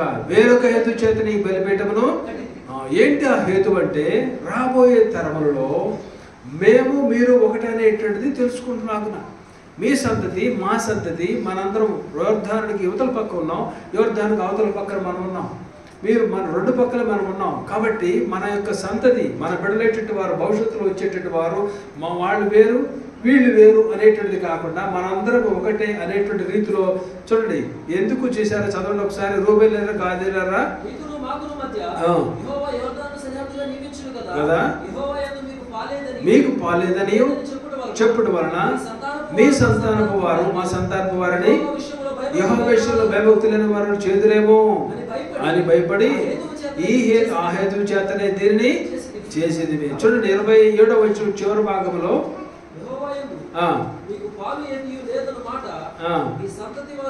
మా సంతతి వారికి చెప్పజాలకుండానట్లు మాకును మీకును మన తర్వాత మన తరముల వారికి సాక్షి అయి ఉండును. సాక్ష్యార్థమై దీనిని నిర్మించినారు. సాక్ష్యార్థమై దీనిని నిర్మించినారు. అంతేగాని మేము వేరొక దేవుడిని మేము ఆరాధించట్లేదు. 29వ వచనంలో ఆయన మందిరం ఎదుట మన దేవుడిని యెహోవా బలిపీఠం తప్ప దహన బలులను, నైవేద్యములను, బలులకైనను వేరొక బలిపీఠం కట్టునట్లు అనుసరింపగా తొలగిపోయినట్లేమి, యెహోవా మీద ద్రోహం చేసినట్లేమి మేము శాపగ్రస్తులము. ఫినెహాసును, యాజకుని సమాజ ప్రధానులు, ఆయన అతనితో ఉన్న ఇశ్రాయేలు ప్రధానులు, రూబేను, గాదీయులు మనుష్యులు చెప్పిన మాటలు విని సంతోషించరు. వాస్తవం తెలుసుకున్న తర్వాత వీళ్ళకి అప్పుడు అర్థమైంది, వేరొక దేవుడిని ఆరాధించడానికి, నైవేద్యము బలులు అర్పించడానికి ఈ పని వీళ్ళు చేయలేదు. చూడండి, వీళ్ళు కూడా 9 గోత్రాల వారికి కూడా కోపం వచ్చింది.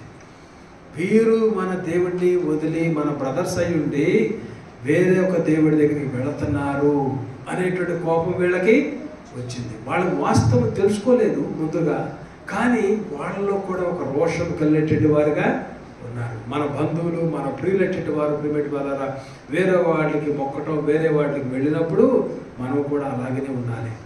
మా తమ్ముడు అదివరకు ప్రార్థనకు వచ్చేవాడు, ఇప్పుడు వెనక్కి తిరిగిపోయాడు. ఎందుకని? ఒక అమ్మాయిని చేశాం. ఆ అమ్మాయి దేవుని దగ్గరికి వచ్చే అమ్మాయి కాదు, సంఘానికి వచ్చే అమ్మాయి కాదు. సో మా వాడిని కూడా వెనకాల వేసుకుని వెళ్ళిపోతుంది. మా వాడు కూడా వెళ్ళిపోతున్నాడు. కొన్ని సంవత్సరాలుగా వెళ్ళిపోతున్నాడు, దేవుడు మర్చిపోయినాడు అనేటువంటి రీతిలో మనం విన్నప్పుడు మన బంధువులు, మన ప్రియులు, మన కజిన్స్, మనకు తెలిసినటువంటి వారు దేవుడిని నుంచి దూరం అవుతున్నప్పుడు ప్రియమైన వాళ్ళరా వారి విషయంలో అయ్యో అనేటువంటి బాధ కలిగినటువంటి వారిగా మనము ఉండాలి. బాధ కలిగినటువంటి వారు ఉండాలి. మన దగ్గరకు దేవుడి దగ్గరకు వచ్చి వెనక్కి వెళ్ళిపోతున్నట్లయితే వారి విషయంలో బాధ కలిగినటువంటి వారిగా మనము ఉండాలి. వారికి మనం దేవుని వ్యక్తి తిప్పాలి. ప్రియమైన వాళ్ళరా మనం ఏదో మత ప్రచారాలు కానీ మత వ్యాప్తులు కానీ ఇవన్నీ కూడా కాదు, మన మతము కానే కాదు. We are just kingdom of God citizens. మనం దేవుని యొక్క రాజ్యంలో పౌరసత్వము కలిగినటువంటి వారు. ఇది మనకు ఉన్నటువంటి సిటిజన్షిప్ ఇది టెంపరీ. కొంతకాలం తర్వాత మన సిటిజన్షిప్ పోతుంది. ఈ లోకంలో ఎప్పుడో కొంతకాలం తర్వాత చూడండి, 3 జనరేషన్ల తర్వాత మీ తాత ఎవరంటే చెప్పరు. చెప్తారు ఎవరైనా? ఎవరో చెప్పరు. ప్రజెంట్ తాత గురించి చెప్పట్లా. కొంతకాలం కొంతమంది చెప్తారు, దాని తర్వాత చెప్పట్లా. కాబట్టి గ్రహించాల్సిన విషయం ఏంటంటే we are all belongs to citizens of heaven. మనం పరలోకానికి చెందినటువంటి వారు. అయితే ఇక్కడ మనం ఈ యొక్క 23వ అధ్యాయంలో కంప్లీట్గా మనం చూసినట్లయితే వీరు ఇక్కడ అపోహలు అనేటువంటిది వచ్చినాయి. దాని తర్వాత వాళ్ళు ఇక్కడికి వెళ్ళినటువంటి వారు ఉన్నారు. 20-33 వచనంలో మనం చూస్తే వారి మీద యుద్ధం చేయట మానేది.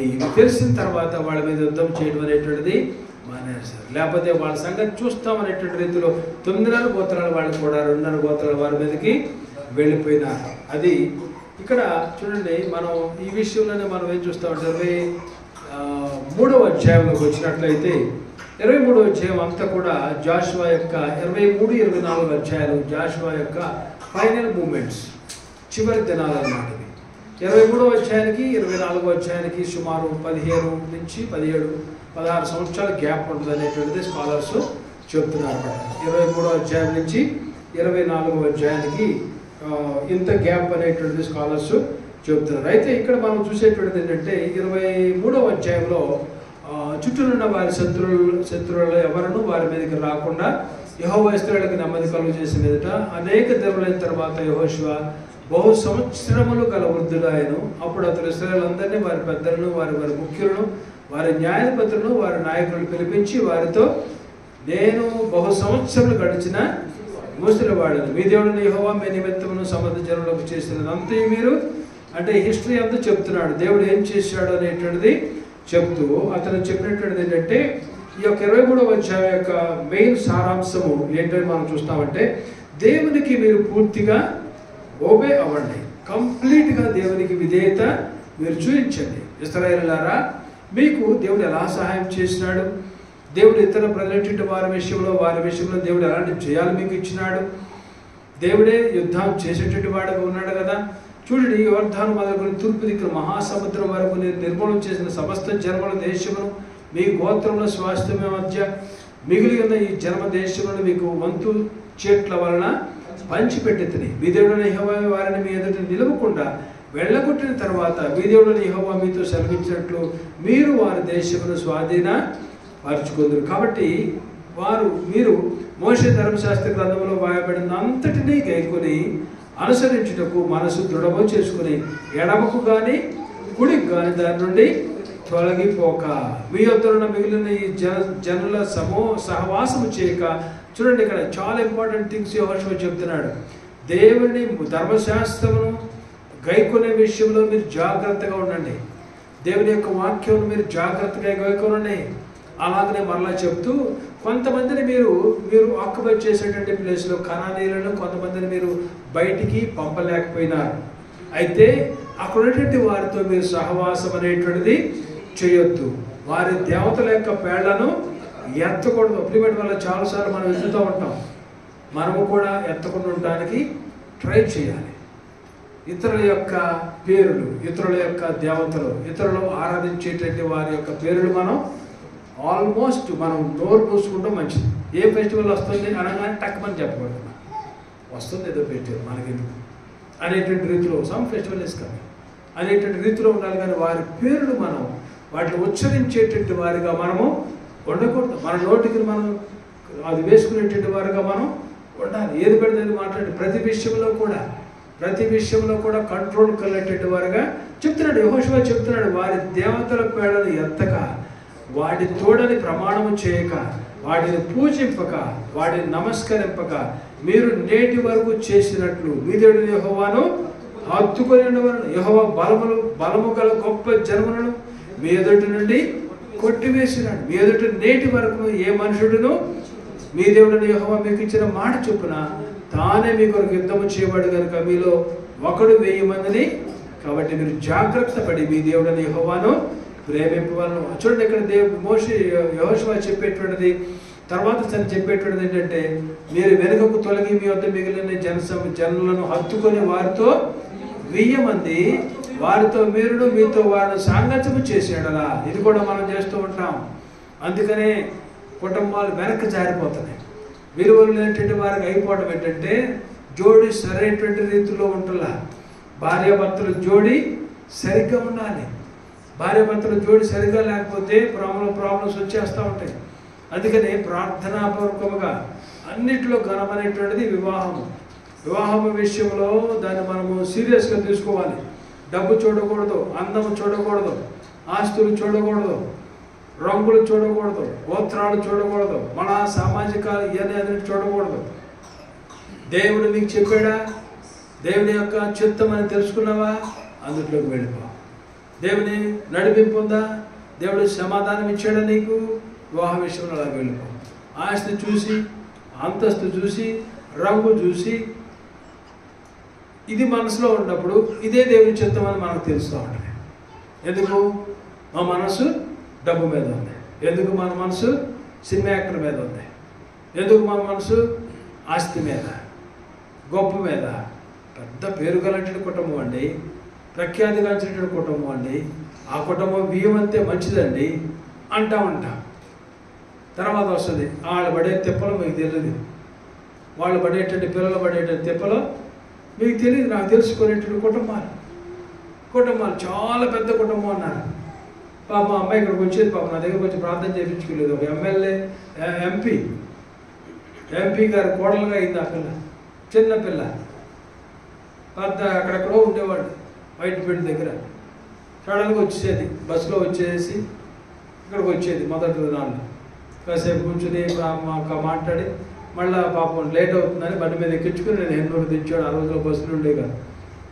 ఒక ఎంపీ గారి కోడలు ఆస్తి అండి, అంతస్తు అండి, ఎంతెంతో చెప్పేటట్టు వాడు.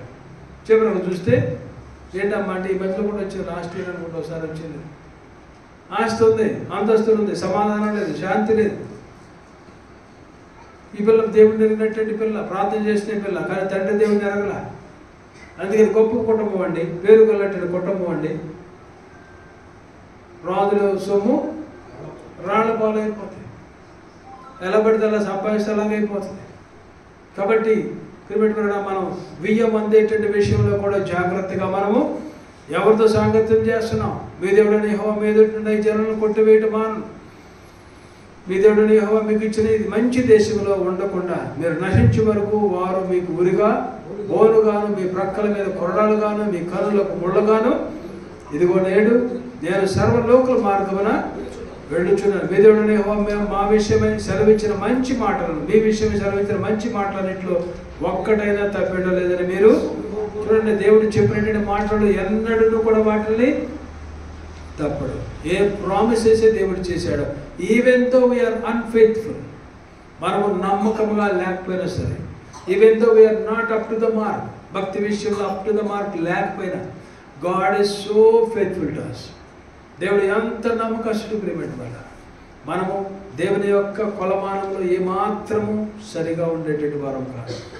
అనేక సార్లు మన జీవితంలో అప్ అండ్ డౌన్స్, భక్తిలో అప్ అండ్ డౌన్స్, కానీ but so gracious to us. దేవుడు చాలా కృపగలటువంటి, అందుకని కనికరము కలిగినటువంటి దేవుడు, కృపా కనికరములు కలిగినటువంటి దేవుడు ఆయన. కాబట్టి దేవుని యొక్క బిడ్డలుగా ప్రేమటి వల్లరా బియ్యం విషయంలో జాగ్రత్తగా ఉండాలి. ఎవరు వివాహం చేసుకుంటున్నామో దాని విషయంలో జాగ్రత్తగా ఉండాలి. ఎవరితో సాంగత్యం చేస్తున్నామో దాని విషయంలో జాగ్రత్తగా ఉండాలి.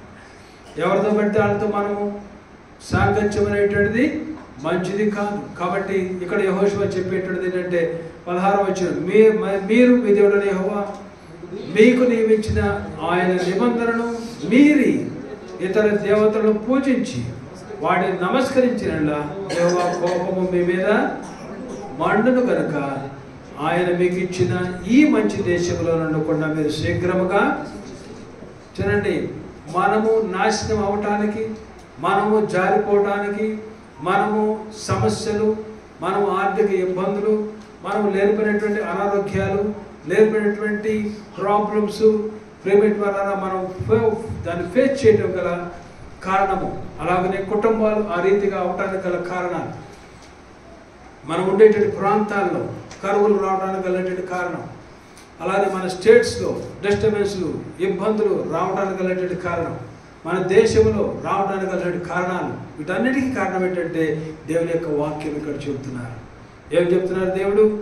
మీ మీద దేవుడు ఇతర దేవతలు మీకు నియమించిన ఆయన నిబంధన మీరి ఇతర దేవతలు మీరు పూజించినట్లయితే, చూడండి, దేవునికి వ్యతిరేకముగా అడుగులు వేసినట్లయితే వ్యక్తిగతంగా అసమాధానంతో ఉండిపోతాం, అశాంతితో ఉండిపోతాం, ఎప్పుడు కూడా మనము మానసిక ఒత్తిడిలోకి వెళ్ళిపోతూ ఉంటాం. దేవుని యొక్క వాక్యం ఇది సత్యము. నీతిని, మోరల్స్, వాల్యూస్, విలువలు కలిగినటువంటి వారుగా లేకపోయినట్లయితే, వాల్యూస్ అనేటువంటిది మనము అటు ఇటు మనం తొక్కేసినట్లయితే, అంటే వాల్యూస్ లేనటువంటి వారిగా బ్రతికినట్లయితే, నిబంధనలు మనం మీరినట్లయితే, ఆజ్ఞలు మనం మీరినట్లయితే, వాక్యమును మనం మీరినట్లయితే మనం డౌన్ఫాల్ అవుతాం. ఎవరు మనల్ని ఏం చేయాల్సిన అవసరం లేదు. వాళ్ళని బట్టిట్టయ్యాను, వీళ్ళ బట్టిట్టయ్యాను, నిన్ను బట్టిట్టయ్యాను భార్యను, నిన్ను బట్టిట్టయ్యాను భర్తను, నిన్ను బట్టే ఇలాగున్నాం అని పిల్లలు పేరెంట్స్ని అనటానికి వీలు లేదు. మనం చేసుకున్నాం.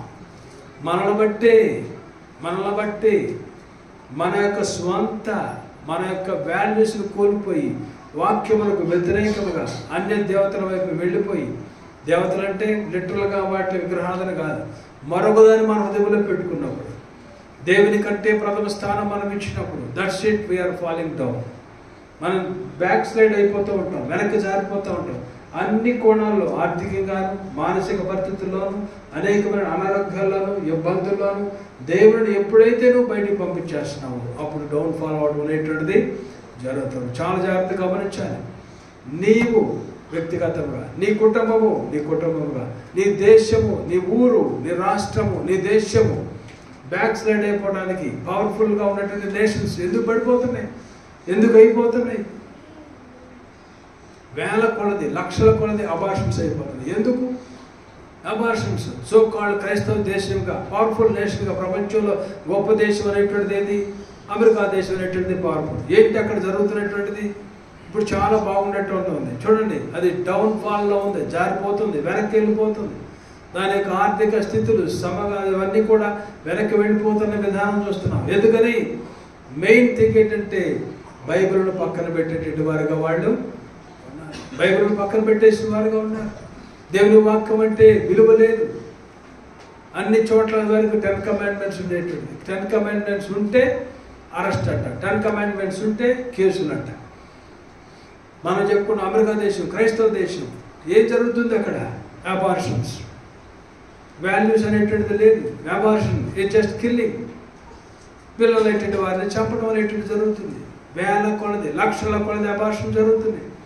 దేశము పడిపోవడానికి, దేశము జారిపోవడానికి, దేశము వెనక్కి వెళ్ళిపోవడానికి, ఆర్థికంగా వెనక్కి జారిపోవడానికి, పవర్ఫుల్ నేషన్ అని చెప్పుకునేటువంటి ఆ దేశం నిజంగా ఒక స్టెప్ వెనక్కి వెళ్ళిపోవడం కారణం ఏంటంటే పాపమే. దేవుడిని పక్కన పెడతామే, అన్యమైనటువంటి విగ్రహాలను పెట్టుకుంటామే, అన్యమైనటువంటి వాటిని హృదయంలోకి తీసుకురావడమే, ఆ ప్లేస్లోకి ఇంపార్టెన్స్ ఇవ్వడమే. దేవుడిని పక్కన పెట్టినట్లయితే అంతే మనం వెనక్కి వెళ్ళిపోతాం. ప్రియమైన వాళ్ళ, ఈ మధ్యలో జరుగుతుంది. అన్ని స్టేట్స్లో చెప్పేశారంట, పురుషులు స్త్రీలు వివాహం కాదు, పురుషులు కూడా వివాహం చేసుకోవచ్చు. అది ఇచ్చేశారంట. పురుషులు స్త్రీలు పురుషులు కాదు, పురుషులు కూడా వివాహం చేసుకోవచ్చు. ఏదో చర్చిలో వెళ్ళింది జరుగుతుంది. అబ్బాయి వచ్చి పెళ్లి చేసుకున్నారు. అక్కడ అబ్బాయి ఒక పెళ్లి చేసిన పాస్టర్ గారు పెళ్లి చేస్తున్నాడు. ఒక ఫినిహాస్ లాంటి ఒక వృద్ధురాలు వచ్చింది. ఫినిహాస్ ఎలాగో ధైర్యంతో ముందుకు అడుగులు వేసాడో, పాపం చూసాడు, కోపడ్డాడో, వెంటనే వచ్చేసింది, స్టేజ్ మీదకి వచ్చేసింది. స్టేజ్ మీదకి వచ్చి ఆ బ్యానర్ చించి అవతల పడేసేసింది. చించి అవతల ముక్కలు చేసి, ఏం చేస్తావు నువ్వు? అర్జే pastor, this the holy place. ఇది పరిశుద్ధమైనటువంటి స్థలము. బైబిల్లో ఎక్కడ రాయబడలేదు. Your unfit to be a pastor, you get lost from here అని మొత్తాన్ని చించేసి అక్కడి నుంచి తోసేసేటువంటి వృద్ధురాలుగా నేను చూశాను. ప్రియమైన వారు గ్రహించండి, పాపము అనేటువంటిది చూడండి అనేక రీతులుగా కిల్లింగ్ డైరెక్ట్గా అనేటువంటిది మనం ఒక వ్యక్తిని చంపినట్లయితే ఇది నరహత్య అనేటువంటి చెప్తున్నాం. డైరెక్ట్గా గవర్నమెంట్ ఇచ్చేసింది లీగల్గా చంపేయచ్చు, పట్ల బేబీలను చంపేయచ్చు. లక్షల అబార్షన్స్ అనేటువంటిది జరుగుతుంది. దేశంలో పడిపోవడానికి కారణం ఏంటంటే దేశంలో వెనక్కి వెళ్ళిపోవడానికి కారణం పాపం అనేటువంటిది ఎక్కువైపోయింది. నరహత్య అనేటువంటిది చేయకూడదు, నరహత్య చేయకూడదు. నరహత్య అనేటువంటి డైరెక్ట్గా చేసేటువంటి వారుగా కనబడుతున్నారు. అందుకనే కడుపులో బిడ్డను చంపేస్తున్నప్పుడు నరహత్య జరుగుతున్నప్పుడు దేవుడు చూస్తూ ఊరుకునేటువంటి దేవుడు కాదు. ఒకరినొకరు చంపుకోవడం అనేటువంటిది పెద్ద అది కనపడుతుంది పబ్లిక్కి, కానీ డాక్టర్లే డైరెక్ట్గా చంపుతున్నటువంటి వారిగా వాళ్ళు కనపడుతున్నారు. కాబట్టి ప్రియమైన ఈ యొక్క రేప్స్ అనేటువంటిది చూడండి మన దేశంలో యవనస్తులు స్త్రీలు అనేటువంటి వారికి ఆ సేఫ్టీ అనేటువంటిది లేదు. ఒక టైం దాటిందంటే సేఫ్టీ అనేటువంటిది లేదు. మృగాల్లాగా తయారైపోతున్నారు మానవులు అనేటువంటి వారు.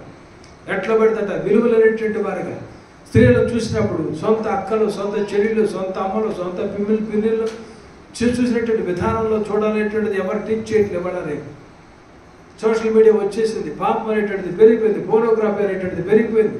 ప్రతి ఒక్కరు ఫోన్లో ఫోనోగ్రఫీ వ్యభిచార సంబంధించిన కామం సంబంధించినటువంటి ఈ ఫోటోలు ఈ వీడియోలు చూసి చిన్న పిల్లల దగ్గర నుంచి ఈ ఆన్లైన్ క్లాసులు అనేటువంటిది వచ్చేసి అప్పటి నుంచి పిల్లలకి ఫోన్లు ఇచ్చేస్తున్నారు. 6వ తరగతి చదివితే వాడికి ఫోన్ కావాలంటాడు, 10వ తరగతి చదివితే నాకు ఐఫోన్ కావాలంటాడు. ఆ ఫోన్లో నుంచి ఫ్రీ ఇంటర్నెట్ వచ్చేసింది. ఏం జరుగుతుంది? 24 గంటల ఫోన్లో ఇది చూస్తూ ఉన్నారు. పిల్లలు రెచ్చిపోతున్నారు, శరీరాలను పాడు చేసుకునేటువంటి వారిగా చూస్తున్నప్పుడు, స్త్రీలను చూస్తున్నప్పుడు, క్లాస్మేట్స్ని చూస్తున్నప్పుడు, సొంత అక్క, సొంత చెల్లి, సొంత పిన్ని, సొంత అమ్మ, నాన్న, టీచర్ చూస్తాడు. చిన్న పిల్లలు 5వ సంవత్సరాలు ఈ 10th క్లాస్ పిల్లలు టీచర్స్తో సంభాషణ, ఈ టీచర్ వచ్చేసి ఈ 10th క్లాస్ పిల్లలతో తిరగటం. ఎలాంటి భక్తి లేనటువంటి విధానంలో దేవుని యొక్క సన్నిధి లేనటువంటి రీతిలో పాపం అనేటువంటిది స్త్రీలు లేనటువంటి వారు ఎలా పాడు చేస్తున్నటువంటి వారుగా చూడండి. మొన్న ఆ దేశం ఎక్కడ మన బీహార్లో కదా, బీహార్ అయినా కలకత్తాలో జరిగినటువంటిది. యవనస్తులు డాక్టర్లు పాపం ఎంతో చక్కగా అల్లారు ముద్దుగా పెంచుకునేటువంటి ఆ పిల్ల చివరి మాటలు చూస్తుంటే వింటుంటే ఎంతో హృదయాలు నొచ్చుకునేటువంటివి కనపడుతుంది. భయంకరమైనటువంటి రీతిలో ఆ పిల్లలు పాడు చేసి చంపినటువంటి విధానం, సెక్స్ అనేటువంటిది వ్యభిచార ఆత్మ బలముగా పనిచేస్తుంది. జనంలో బలముగా పనిచేస్తుంది. కారణం ఏంటంటే మన కంటిని మనం కంట్రోల్ చేసుకోకపోవడం, మన ఫోన్లు మనం కంట్రోల్ చేసుకోకపోవడం. దేశము గవర్నమెంట్స్ అనేటువంటిది చేయాల్సినటువంటిది అదే. ఏదో చేస్తున్నాం, ఏదో ఫ్రీ ఇంటర్నెట్ ఇస్తున్నాం, అది చేస్తున్నాం, ఇది చేస్తున్నాం అనేటువంటిది కాదు. వాళ్ళు చేయాల్సినటువంటిది ఏంటంటే వీటన్నిటి కూడా బ్యాన్ చేయాలి. అది గొప్పతనం. వేరే దేశాలు, కొన్ని దేశాల్లో బ్యాన్ ఉన్నాయి. ఇవన్నీ వాళ్ళు అసలు గూగుల్ అనేటువంటిది లేదు, ఫేస్బుక్లో అనేటువంటిది లేదు, రష్యాలో లేదు, చైనాలో లేదు, నార్త్ కొరియాలో లేదు. కానీ ఇవి మన దేశంలో కానీ వేరే దేశాల్లో అయిపోయింది. వెచ్చలివిడి పాపం అనేటువంటిది వెచ్చలివిడిగా ఎట్లా పడితే అట్లా క్రూరులు అయిపోతున్నారు. తోటి చిన్న పిల్లలు పాడు చేసిన 6 సంవత్సరాల వాళ్ళు, 15 సంవత్సరాల వాళ్ళు పిల్లలు బయటకు వెళ్తుంటే ఏమవుతుందో అనేటువంటిది భయం. మృగాలు అయిపోతారు. చిన్న పిల్లలు ఒక కుటుంబాలు మీరు గ్రహించండి. చిన్నపిల్ల 6 సంవత్సరాలు కాదు, 5 సంవత్సరాలు కాదు, వేరే కుటుంబాల్లో వదలకూడదు. బాయ్స్ ఉన్నటువంటి ప్లేస్లో వదలకూడదు. బాయ్స్ ఉన్నటువంటి ప్లేస్కి పంపించకూడదు. బిడ్డలేటువంటి వారిని, ఆడపిల్లలేటువంటి వారిని, తల్లిదండ్రులేటువంటి వారు మేము జాబ్ చేస్తున్నాం అక్కడ పంపించండి, ఇది చేయండి. డబ్బు కాదు ప్రధానం. రేపు అన్నీ జరిగిన తర్వాత అంతా అయిపోయిన తర్వాత ఆకులు పట్టుకుంటాం. చేతులు కాలిన తర్వాత ఆకులు పట్టుకునేటువంటి వారు ఉండకూడదు. 5 సంవత్సరాలు 6 సంవత్సరాల పిల్లలు కూడా మనం బిడ్డలు బయటకు వదిలేటువంటి వారిగా మనం ఉండకూడదు. అలాగే ఒక వయసుకు వచ్చేటువంటి యవనస్తురాలను 10-15 సంవత్సరాలు వచ్చేటువంటి 13 సంవత్సరాలు వచ్చిన పిల్లలను బంధువుల ఇంటికి, మగపిల్లలు ఉండేటువంటి ఇంటికి, చుట్టాల ఇంటికి వద్దాగా పంపకూడదు. మనం పురుషులు అంటే బాయ్స్ అక్కడ ఉండేటువంటి ఇంటికి మనం పంపకూడదు. ఆ బిడ్డలు ఏం చేస్తారో తెలియట్లేదు, ఏం జరుగుతుందో తెలియట్లేదు, మృగాలు అయిపోతున్నారు. వయసు అనేటువంటిది లేదు, ఎట్లా పెడుతున్నాయి, వాల్యూస్ లేవు, కుటుంబాలు పాడైపోతున్నాయి, కుటుంబాల్లో అసమాధానం, కుటుంబాలలో బాధ అయిపోయిన తర్వాత చిన్న వయసులో నేను వెళ్ళి కొట్టుకోసారి ఇలాంటి విషయంలో ఒక పిల్లలాగా జరిగింది. చిరుత పెంచున్నాడంట తండ్రి. ఆ పెంచుతున్నటువంటి తండ్రి ఈ పిల్లల్ని పాడు చేశాడు. తండ్రి చచ్చిపోయాడు, తల్లి దగ్గర ఉంటుంది ఈ పిల్ల. మరొక అతన్ని పెళ్లి చేసుకుంది. ఆ అతను అయితే ఈ పిల్లలు పాడు చేశాడు, ప్రెగ్నెంట్ అయిపోయింది, కోర్టులో పడింది, నేను లెక్కుంటు. చూడండి ప్రియమైన వాళ్ళ, ఏంది ఎప్పుడు జరుగుతుంది, ఇలాంటివి జరుగుతుంది. వాల్యూస్ అనేటువంటిది లేదు, భయం అనేటువంటిది వచ్చేసింది పేరెంట్స్కి, ఎక్కడ ఏం జరుగుతుందో. కాబట్టి మన జాగ్రత్తలో ప్రియమైన వాళ్ళరా, దేవుని యొక్క బిడ్డలేటువంటి వారిని జాగ్రత్తగా మనం పెంచేటువంటి వారిగా మనం ఉండాలి. వదిలేయకూడదు, ఎట్లా పెడితే ఎట్లా, వెళ్ళిపోతున్నారులే, నా పని ఉందిలే, నీ పని ఉందిలే. పిల్లల్ని, ఆడపిల్లల్ని మనం జాగ్రత్తగా స్కూల్కి పంపించాలి, స్కూల్ నుంచి తెచ్చుకోవాలి. ఏదో ఉద్యోగం చేస్తాను, బిజీగా ఉన్నాను, ఇదంతా చెప్తాను ఈ మాటలు. పిల్లల కంటే దేవుడు నీకు ఇచ్చిన బహుమానాల కంటే ఎక్కువే కాదు. నువ్వు చూసుకోవాలనేటువంటి బాధ్యత నీకు, ఒక తండ్రిగా, యజమానుడిగా లీడ్ చేయాలనేటువంటి బాధ్యత. ఆడపిల్లల వారి విషయంలో జాగ్రత్తగా ఉండాలి ప్రియమైన వాళ్ళ. స్కూల్కి పంపించే, ఇంటికి పంపించే, వదిలిపెట్టే వెళ్ళిపోకూడదు. అలాగే ఒక వయసు వచ్చేటువంటి 13-14 సంవత్సరాలు వచ్చేటువంటి బాయ్ని, అన్న చెల్లెల్ని ఒక రూమ్లో పెట్టకూడదు. అది కూడా మీరు గమనించాలి. బిడ్డలేటువంటి వారి విషయంలో ఎక్కడో ఒకసారి పెట్టేస్తాను, వాళ్ళు అక్కడ పడుకుంటారు, మేము ఎక్కడ పడుకుంటాం, నథింగ్. బిడ్డలేటువంటి వారిని అన్నింటి కూడా దినాల్లో ఎన్నో మనం చూస్తున్నాం, ఎన్నో తప్పులు జరుగుతున్నాయి. కాబట్టి దేవుని యొక్క బిడ్డలుగా ప్రియమైన వల్ల గ్రహింపగలిగినట్టు ఇలాంటివి లేకపోయినట్లయితే, వాల్యూస్ లేకపోయినట్లయితే కుటుంబాలు జారిపోతున్నాయి, పడిపోతున్నాయి. కుటుంబాలలో వ్యక్తిగతంగా అసమాధానం వచ్చేస్తుంది, అశాంతి వచ్చేస్తుంది, ఇబ్బందులు గురవుతున్నాం. ఇలాంటి సిచ్యువేషన్, ఇలాంటి పాపాలు వచ్చినప్పుడు, అన్యమైనటువంటి వారివి మన హృదయంలోకి వచ్చినప్పుడు, ఇతరులటువంటి వారితో సాంగత్యం చేసినప్పుడు, ఇతరులటువంటి వారితో విజయాలు అందుకున్నప్పుడు, ఇది మన డౌన్ఫాల్కి ఒక స్టెప్ నిదర్శనం. చాలా జాగ్రత్తగా ఉండాలి. ఎవరో మిలిటరీ వచ్చేసి మనల్ని అటాక్ చేస్తుందా, వేరే వచ్చేసి మన దేశం పాడు చేస్తా, ఇది కాదు. ఇశ్రాయేలు దేశం విషయంలో యెహోషువ చెప్తున్నాడు, వీరి యొక్క మూర్ఖతనాన్ని బట్టి, దేవుడిని తృణీకరించిన దాన్ని బట్టి దేవుడు బబులోనీయులకి వీరి మీద అధికారం ఇచ్చాడు. అంతేగాని వేరే దేశం వచ్చి వీరిని అటాక్ చేస్తామనేటువంటిది అక్కడ సబ్జెక్ట్ కాదు. వారి యొక్క అపవిత్రతే, వారి యొక్క పాపమే ఇక్కడ యెహోషువ చెప్తున్నాడు. మీరు కనుక ఇలా చేసినట్లయితే, మీరు మీ దేవుడిని యెహోవా మీకు నియమించిన ఆయన నిబంధనలు మీరి ఇతర దేవతలను పూజించి వాటికి నమస్కరించినలా యెహోవా కోపం మీ మీద మండునుగాక. ఆయన మీకు ఇచ్చిన ఈ మంచి దేశంలో ఉండకుండా మీరు శీఘ్రముగా నశించిపోతారు. దేవుడు చెప్తున్నాడు, మీరు మీ దేశము పాడైపోవడానికి, డౌన్ఫాల్ అవడానికి, కుటుంబము కానీ, స్టేట్ కానీ కారణం ఏంటంటే, ఇతరమైనటువంటి వాటికి మనం చోటించినట్లయితే మనం జారిపోయి పడిపోయేటువంటి వారిగా మన దేశం పాడైపోతుంది, జారిపోతుంది, పడిపోతుంది. కాబట్టి దేవుని యొక్క బిడ్డలుగా ప్రియమైన ప్రతి విషయంలో కూడా మనం కాన్షియస్ కలిగేటువంటి వారిగా, మనకు వాల్యూస్ అనేటువంటిది కలిగేటువంటి వారిగా.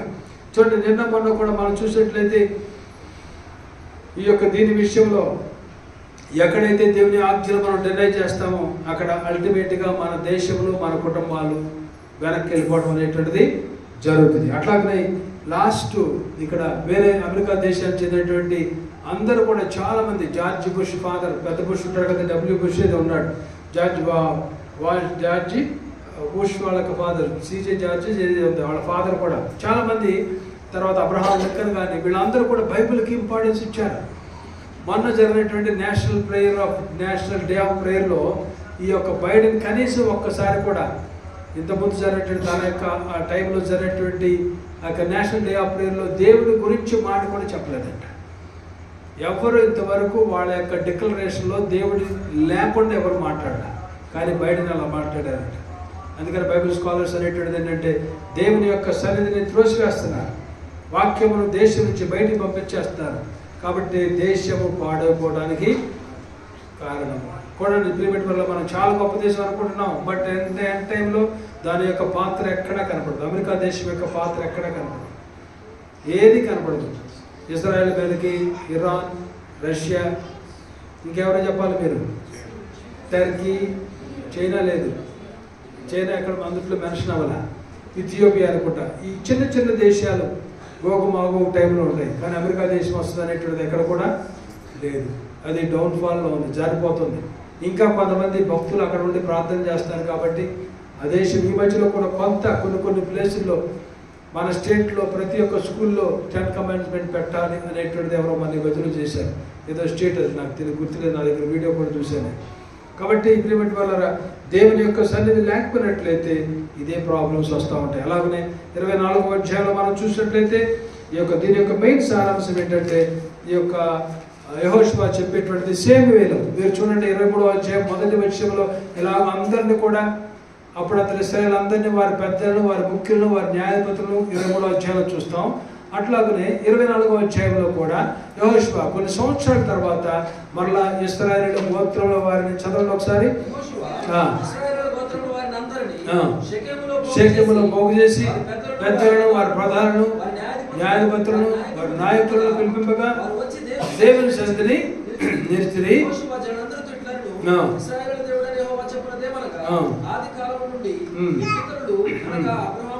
చూడండి మొత్తం చెప్తున్నాడు. మీ పితరుడు అబ్రహాము ఎలాగున నాహోరునకు తండ్రైన తెరా కుటుంబీకులైన నది యూఫ్రటీస్ అద్దరు నివసించి అంటే ఇరాకులో నివసించేటువంటి వాడు.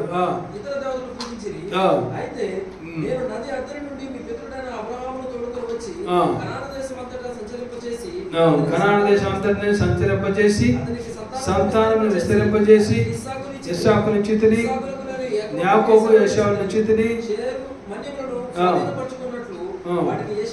ఏశావుకి ఇచ్చితిని దిగిపోయి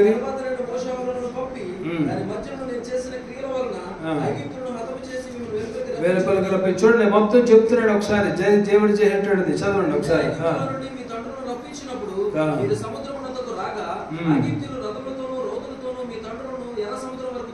ఇప్పుడు కూడా కనపడతాయంట ఎర్ర సముద్రంలో ఛాయలు, రథములు మునిగిపోయినది, రథములతో పాటు ఉన్నటువంటి కొన్ని బోన్స్, అక్కడ ఉన్నటువంటి ఐగుప్తు దేశంలో ఉన్నటువంటి ఆ టైంలో వాడేటువంటి స్పోక్స్ 5 or 4 ఉంటాయి వాడేవాళ్ళంట. అది తర్వాత వాడరంట 3 or 4 ఏదో గుర్తులేదు నాకు. ఇక వీడియో నా దగ్గర కూడా ఉంది. ఆ ఎన్నదే స్పోక్స్ ఉంటే అన్ని ఇప్పుడు ఆ దినాల్లో వాడేటువంటి రీతిలో ఆ రథాల యొక్క చక్రాలు ఎర్ర సముద్రంలో ఏ ప్లేస్లో వీళ్ళు వెళ్ళారు, ఏ ప్లేస్లో వాళ్ళు పోయారు, వాళ్ళు వచ్చేసి ఆ ఎర్ర సముద్రం మరలా కలుసుకున్నప్పుడు ఆ యొక్క ఎవరు ఐగుప్తీయులు నడిపించింది ఎవరు? ఫరోతో పాటు ఉన్నటువంటి వాళ్ళందరూ కూడా అందులో కొట్టుకుపోయారు, మునిగిపోయారు. వాళ్ళ యొక్క ఛాయలు ఆ ప్లేస్ను కూడా ఇప్పుడు సైంటిస్టులు బిబ్లికల్ స్కాలర్స్ దాన్ని డిగ్ చేస్తున్నటువంటి వారుగా ఉన్నారు. వారు యెహోవాకు మొరపెట్టినప్పుడు చీకటి కల్పించి రప్పించి వారిని ముంచివేసింది.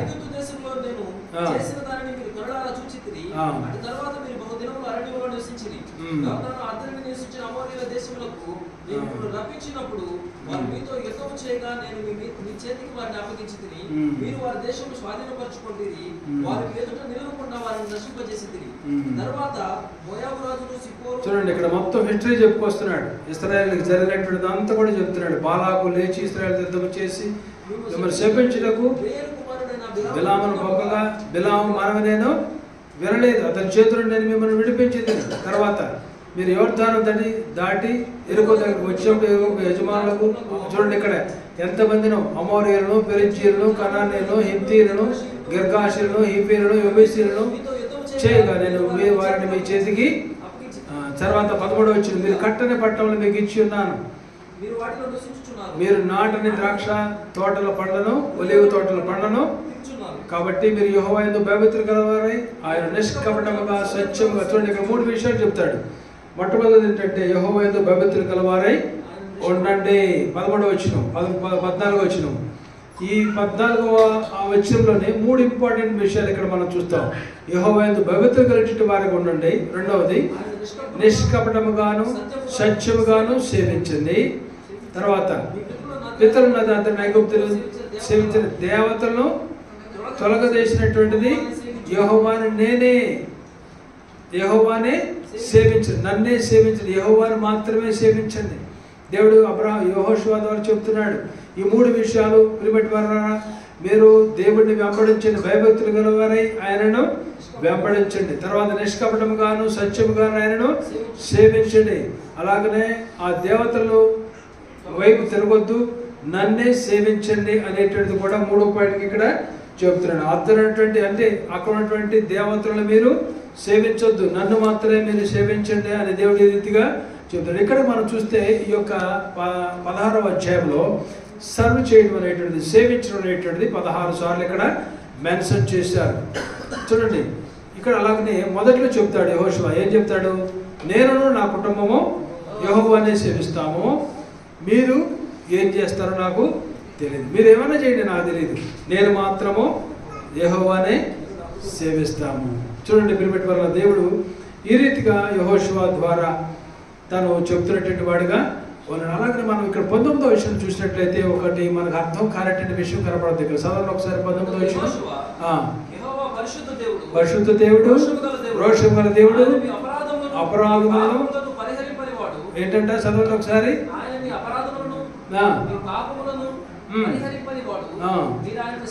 సేవింపలేరు. ఎందుకు ఈ మాట అంటున్నాడు? కాదు, ఈ పరిహరింపని వాడు అంటున్నాడు. మీరు పరిహరింపని వాడు, ఆయన పాపములు పరిహరింపని వాడు, మీరు ఆయనను సేవింపలేరు. ఎందుకు సేవింపలేరు? ఇక్కడ దేవుడు యెహోషువ చెప్పేది ఏంటంటే, ఇక్కడ చెప్తున్నప్పుడు ఫస్ట్ 24వ అధ్యాయంలో అన్ని భాగాలు చెప్తున్నప్పుడు లేదు లేదు మేము ఆయననే వెంబడిస్తాం, ఆయననే వెంబడిస్తాం, ఆయననే వెంబడిస్తాం అని ఇశ్రాయేలీయులు చెప్తున్నారు. అప్పుడు మీరు ఏదో నోటితో అలా చెప్తాం అనేటువంటిది కాదు అని దేవుడు యెహోషువ ఈ రీతిగా అక్కడ కొద్దిగా ట్రీట్ చేసేటటువంటి వాడుగా ఉన్నాడు. మీరు వెంబడిస్తాం అంటే కమిట్మెంట్ లేనటువంటి ఫాలోయింగ్ మీలో ఉండకూడదు. కమిట్మెంట్ అనేటువంటిది చాలా ముఖ్యమైనటువంటి రీతిలో మీరు ఎలా పడితే అలాగన మీరు లైట్గా తీసుకునేటువంటి వారుగా మీరు ఉండకూడదు. మీరు ఒక స్టాండర్డ్కి వెళ్ళేటువంటి వారుగా సేవిస్తారా? సేవిస్తాం. సేవిస్తారా? సేవిస్తాం. ఇలా కాదు కావాల్సినటువంటిది. యెహోషువ చెప్పేటువంటిది ఏంటంటే, మీరు కమిట్మెంట్ కలిగినటువంటి వారుగా యేసు ప్రభువు దేవుణ్ణి సేవించాలి అనేటువంటిది ఆ రీతిగా చెప్పి దాని తర్వాత మనం చూస్తాం. యెహోషువ తను చెప్పింది ఏంటంటే 25వ వచనంలో, షెకెములో కట్టణ విధిని నియమించి దేవుని ధర్మశాస్త్ర గ్రంథంలో ఈ వాక్యము రాయించి, ఆ రాయి ఇక్కడ చూడండి ఒక రాయి ఉంది, రాయించి పెద్ద రాతిని తెప్పించి యెహోవా పరిశుద్ధ స్థలంలో ఉన్న సింధూర వృక్షం కింద దానిని నిలబెట్టి జనులందరితో ఇట్లా ఆలోచించిన యెహోవా మనతో చెప్పిన మాటలన్నీ ఈ రాతికి వినబడ్డు కనుక అది మన మీద సాక్షిగా. ఈ మధ్యలో బైబిల్ స్కాలర్స్ ఈ యొక్క ఆర్కియాలజిస్టులు తవ్వినప్పుడు నా దగ్గర ఫోటో తీశారు, ఎక్కడో కనపడలేదు, పొద్దున చూశారు, ఎంత పెద్ద స్టోరీ కనపడింది. అక్కడ ఉన్నటువంటి ఆర్కియాలజిస్ట్, బిబ్లికల్ ఆర్కియాలజిస్ట్ చెప్పేటువంటిది ఏంటంటే, ఆ ప్లేస్లో షెకెం అనేటువంటిది ఈ ప్లేస్లో వాళ్ళు డిగ్ చేసినప్పుడు ఈ పెద్ద రాయి చాలా పెద్దగా ఉంది, ఆ రాయి అలా నిలబడి ఉందన్నమాట, కింద బేస్ ఉంది, దానికి అలా నిలబడింది. అదే రాయి యెహోషువ దీంతో చెప్పినాడు ఈ రీతిగా. ఈ రాయి వింటుంది అనేటువంటిది కూడా దాన్ని చెప్పినటువంటి వాడుగా ఈ రాతికి వినబడేది కనుక అది మన మీద సాక్షిగా ఉండదు. మీరు మీ దేవుని విసర్జించినట్లా అది మీ మీద సాక్షిగా. అప్పుడు యెహోషువ ప్రజలు తమ స్వాస్థ్యులను వెళ్ళనంపాను. ఈ సంఘటన జరిగిన తర్వాత నూను కుమారుడు యెహోవా దాసుడు యెహోషువ 110 సంవత్సరాల వయసు గలవాడై అతని స్వాస్థ్య సరహద్దులో తిమ్నత్ సెరహులో అతడు పాతి పెట్టబడెను. అదే ఎఫ్రాయిముల మన్యములో గాయష్ కొండకు ఉత్తర దిక్కున ఉన్నది. దాని తర్వాత కూడా మనం చూస్తాం నెక్స్ట్ పార్ట్లో మనం యెహోషువ దినములన్నిటి యెహోషువ తర్వాత ఇంకా బతికి యెహోవా ఇశ్రాయేలు కొరకు చేసిన క్రియలన్నింటినీ ఎరిగిన పెద్దల దినములన్నింటినీ అన్నింటినూ ఇశ్రాయేలును యెహోవాను సేవించుచు వచ్చిన ఇశ్రాయేలు ఐగుప్తులను తెచ్చిన యోసేపు ఎముకలు షెకెమునగా యాకోబు నూర్వరహాలకు షెకెము తండ్రి హబోరు కుమారులు అందుకున్న చేరి భాగంలో వారు బాధపెట్టి. దీని తర్వాత మనం ఎలియాజరు మృతి పొందడం కూడా ఇక్కడ మనం చూస్తున్నాం. ఎఫ్రాయిము మన్యములో అతని కుమారుడైన ఫినెహాసులకు ఈ బడిన ఫినెహాస్ గిరిలో జనులు అతనిని బాధ పెట్టేటట్టు వారుగా ఉన్నారు. ఈ రీతిగా మనం చూసినట్లయితే యెహోషువ యొక్క చివరి టైంలో యెహోషువ ఇశ్రాయేలు వారిని పిలిచి దేవునికి మీరు కమిట్ చేయండి, దేవుని యొక్క మాటలు మీరు విధేయత చూపించండి. ఒకవేళ మీరు విధేయత చూపించకపోయినట్లయితే ఆ కాన్సిక్వెన్సెస్ మీరు బేర్ చేయాల్సి వస్తుంది. కాబట్టి మీరు ఫుల్గా మీరు దేవునికి విధేయత చూపించేటట్టు వారుగా, అలాగే మీరు కంప్లీట్గా ఆయనకు లోబడేటట్టు వారుగా ఉండండి అని తన చివరి టైంలో తను చనిపోయేటువంటి ముందులో 15 సంవత్సరాల ముందు ఒకసారి చనిపోవడానికి సిద్ధమైనటువంటి టైంలో కూడా ఇశ్రాయేలులో న్యాయాధిపతులను గోత్రాలకు సంబంధించిన పెద్దలను అందరినీ కూడా పిలిపించి, అధికారులందరినీ కూడా పిలిపించి, ఇశ్రాయేలులారా ఈ రీతిగా దేవుని మాట వినండి మీరు, అప్పుడు దేవుడు మిమ్మల్ని బలపరుస్తాడు. అంతకుముందు ఆయన మాట తప్పనటువంటి వాడు ఇంకా ముందున్నటువంటి దినాల్లో కూడా ఆ రీతిగానే మీకు తోడుగా ఉంటాడు అనేటువంటి రీతిలో ఆ లాస్ట్ మూమెంట్లో తను చెప్పినటువంటి వాడుగా ఉన్నాడు. ఒక విధంగా మనం చూసినట్లయితే ఇద్దరిని చూస్తాం. అంటే ఒక యెహోషువ నేషనల్ లీడర్గా మనం చూస్తాం. అంటే వాళ్ళని ఇశ్రాయేలుకి మోషే తర్వాత ఒక గొప్ప లీడర్గా ఉండి వాళ్ళని తీసుకొచ్చిన వాడుగా ఉన్నాడు. అలాగనే ఎలియాజరు యాజకుడైనటువంటి అతను కూడా వీరిని యాజకత్వం చేసి వారిని నడిపించిన విధానాన్ని కూడా మనం చూస్తాం. ఎందుకంటే ఎలియాజరు దగ్గరికి వెళ్ళి చీట్లు వేసేటటువంటి వారు. సో వీళ్ళిద్దరి యొక్క గైడెన్స్లో ఇశ్రాయేలీయులు అక్కడికి వెళ్ళినారు. ఇశ్రాయేలీయులు అక్కడ ఆ ప్లేస్ను ఆక్యుపై చేసిన వారిగా ఉన్నారు. వీరిద్దరు కూడా ఆ లాస్ట్ మూమెంట్లో వారి యొక్క వృద్ధాప్యంలో వాళ్ళు ఆ ప్లేస్లో చనిపోయేటువంటి విధానాన్ని కూడా మనం చూస్తున్నాం. కాబట్టి ప్రిమిట్ వల్ల మనము ఈ దినం 24వ అధ్యాయం యెహోషువ గ్రంథాన్ని కంప్లీట్ చేసుకున్నాం. మనం కూడా దేవుని యొక్క బిడ్డలుగా దేవునికి మనం పూర్తిగా లోబడేటువంటి వారిగా మనం ఉన్నాం. కమిట్మెంట్ కలిగేటువంటి వారిగా, కమిటెడ్ క్రిస్టియన్స్గా, కమిటెడ్ క్రీస్తుని వెంబడించేటువంటి వారిగా మనము ఉన్నాం. అంతేకాని అలాంటప్ప భక్తి చేసేటువంటి వారిగా ఉండకూడదు. దేవునికి వాక్యం సత్యం, 100% ట్రూత్ అనేటువంటిది మనం చూస్తున్నాం. వాక్యం 100% సత్యం. కాబట్టి ఇంతగా మనం ఇంత బిబ్లికల్గా మనం ఆ ఎవిడెన్స్ అనేటువంటిది కూడా మనం చూస్తున్నాం. ఎక్కడెక్కడ దేవుని బిడ్డలు నడిచినారు, ఎక్కడెక్కడ ఆక్యుపై చేసినారు, ఎక్కడెక్కడ వాళ్ళు ఉన్నారు, ఎవరు దానికి అవతల, ఎవరు దానికి అవతల, వాళ్ళ యుద్ధాలు ఎలా జయించినారు, ఎలా సెటిల్ అయినారు, దేవుడు వారికి ఎలా తోడుకున్నారు, ఇవన్నీ మనం విన్నప్పుడు మనం గ్రహించాల్సింది ఏంటంటే వాక్యం సత్యము, అట్ ద సేమ్ టైం దేవుని వాక్యం సత్యము. దేవుడు చెప్పింది ఏంటంటే నేను త్వరలో రాబోతున్నాను. కాబట్టి మనము అది కూడా దేవుని వాక్యమే, అది కూడా దేవుని వాక్యం సత్యము. కాబట్టి దేవుడు రాబోతున్నాడు, వస్తున్నాడు. కాబట్టి మనం కూడా సిద్ధపడేటువంటి వారిగా మనము ప్రార్థన చేసుకున్నాం. చిన్న ప్రార్థన చేసుకున్నాం. దాని తర్వాత మనం సురేష్ చిన్న ప్రార్థన చేసి దాని తర్వాత కమ్యూనల్లోకి మనం వెళ్దాం.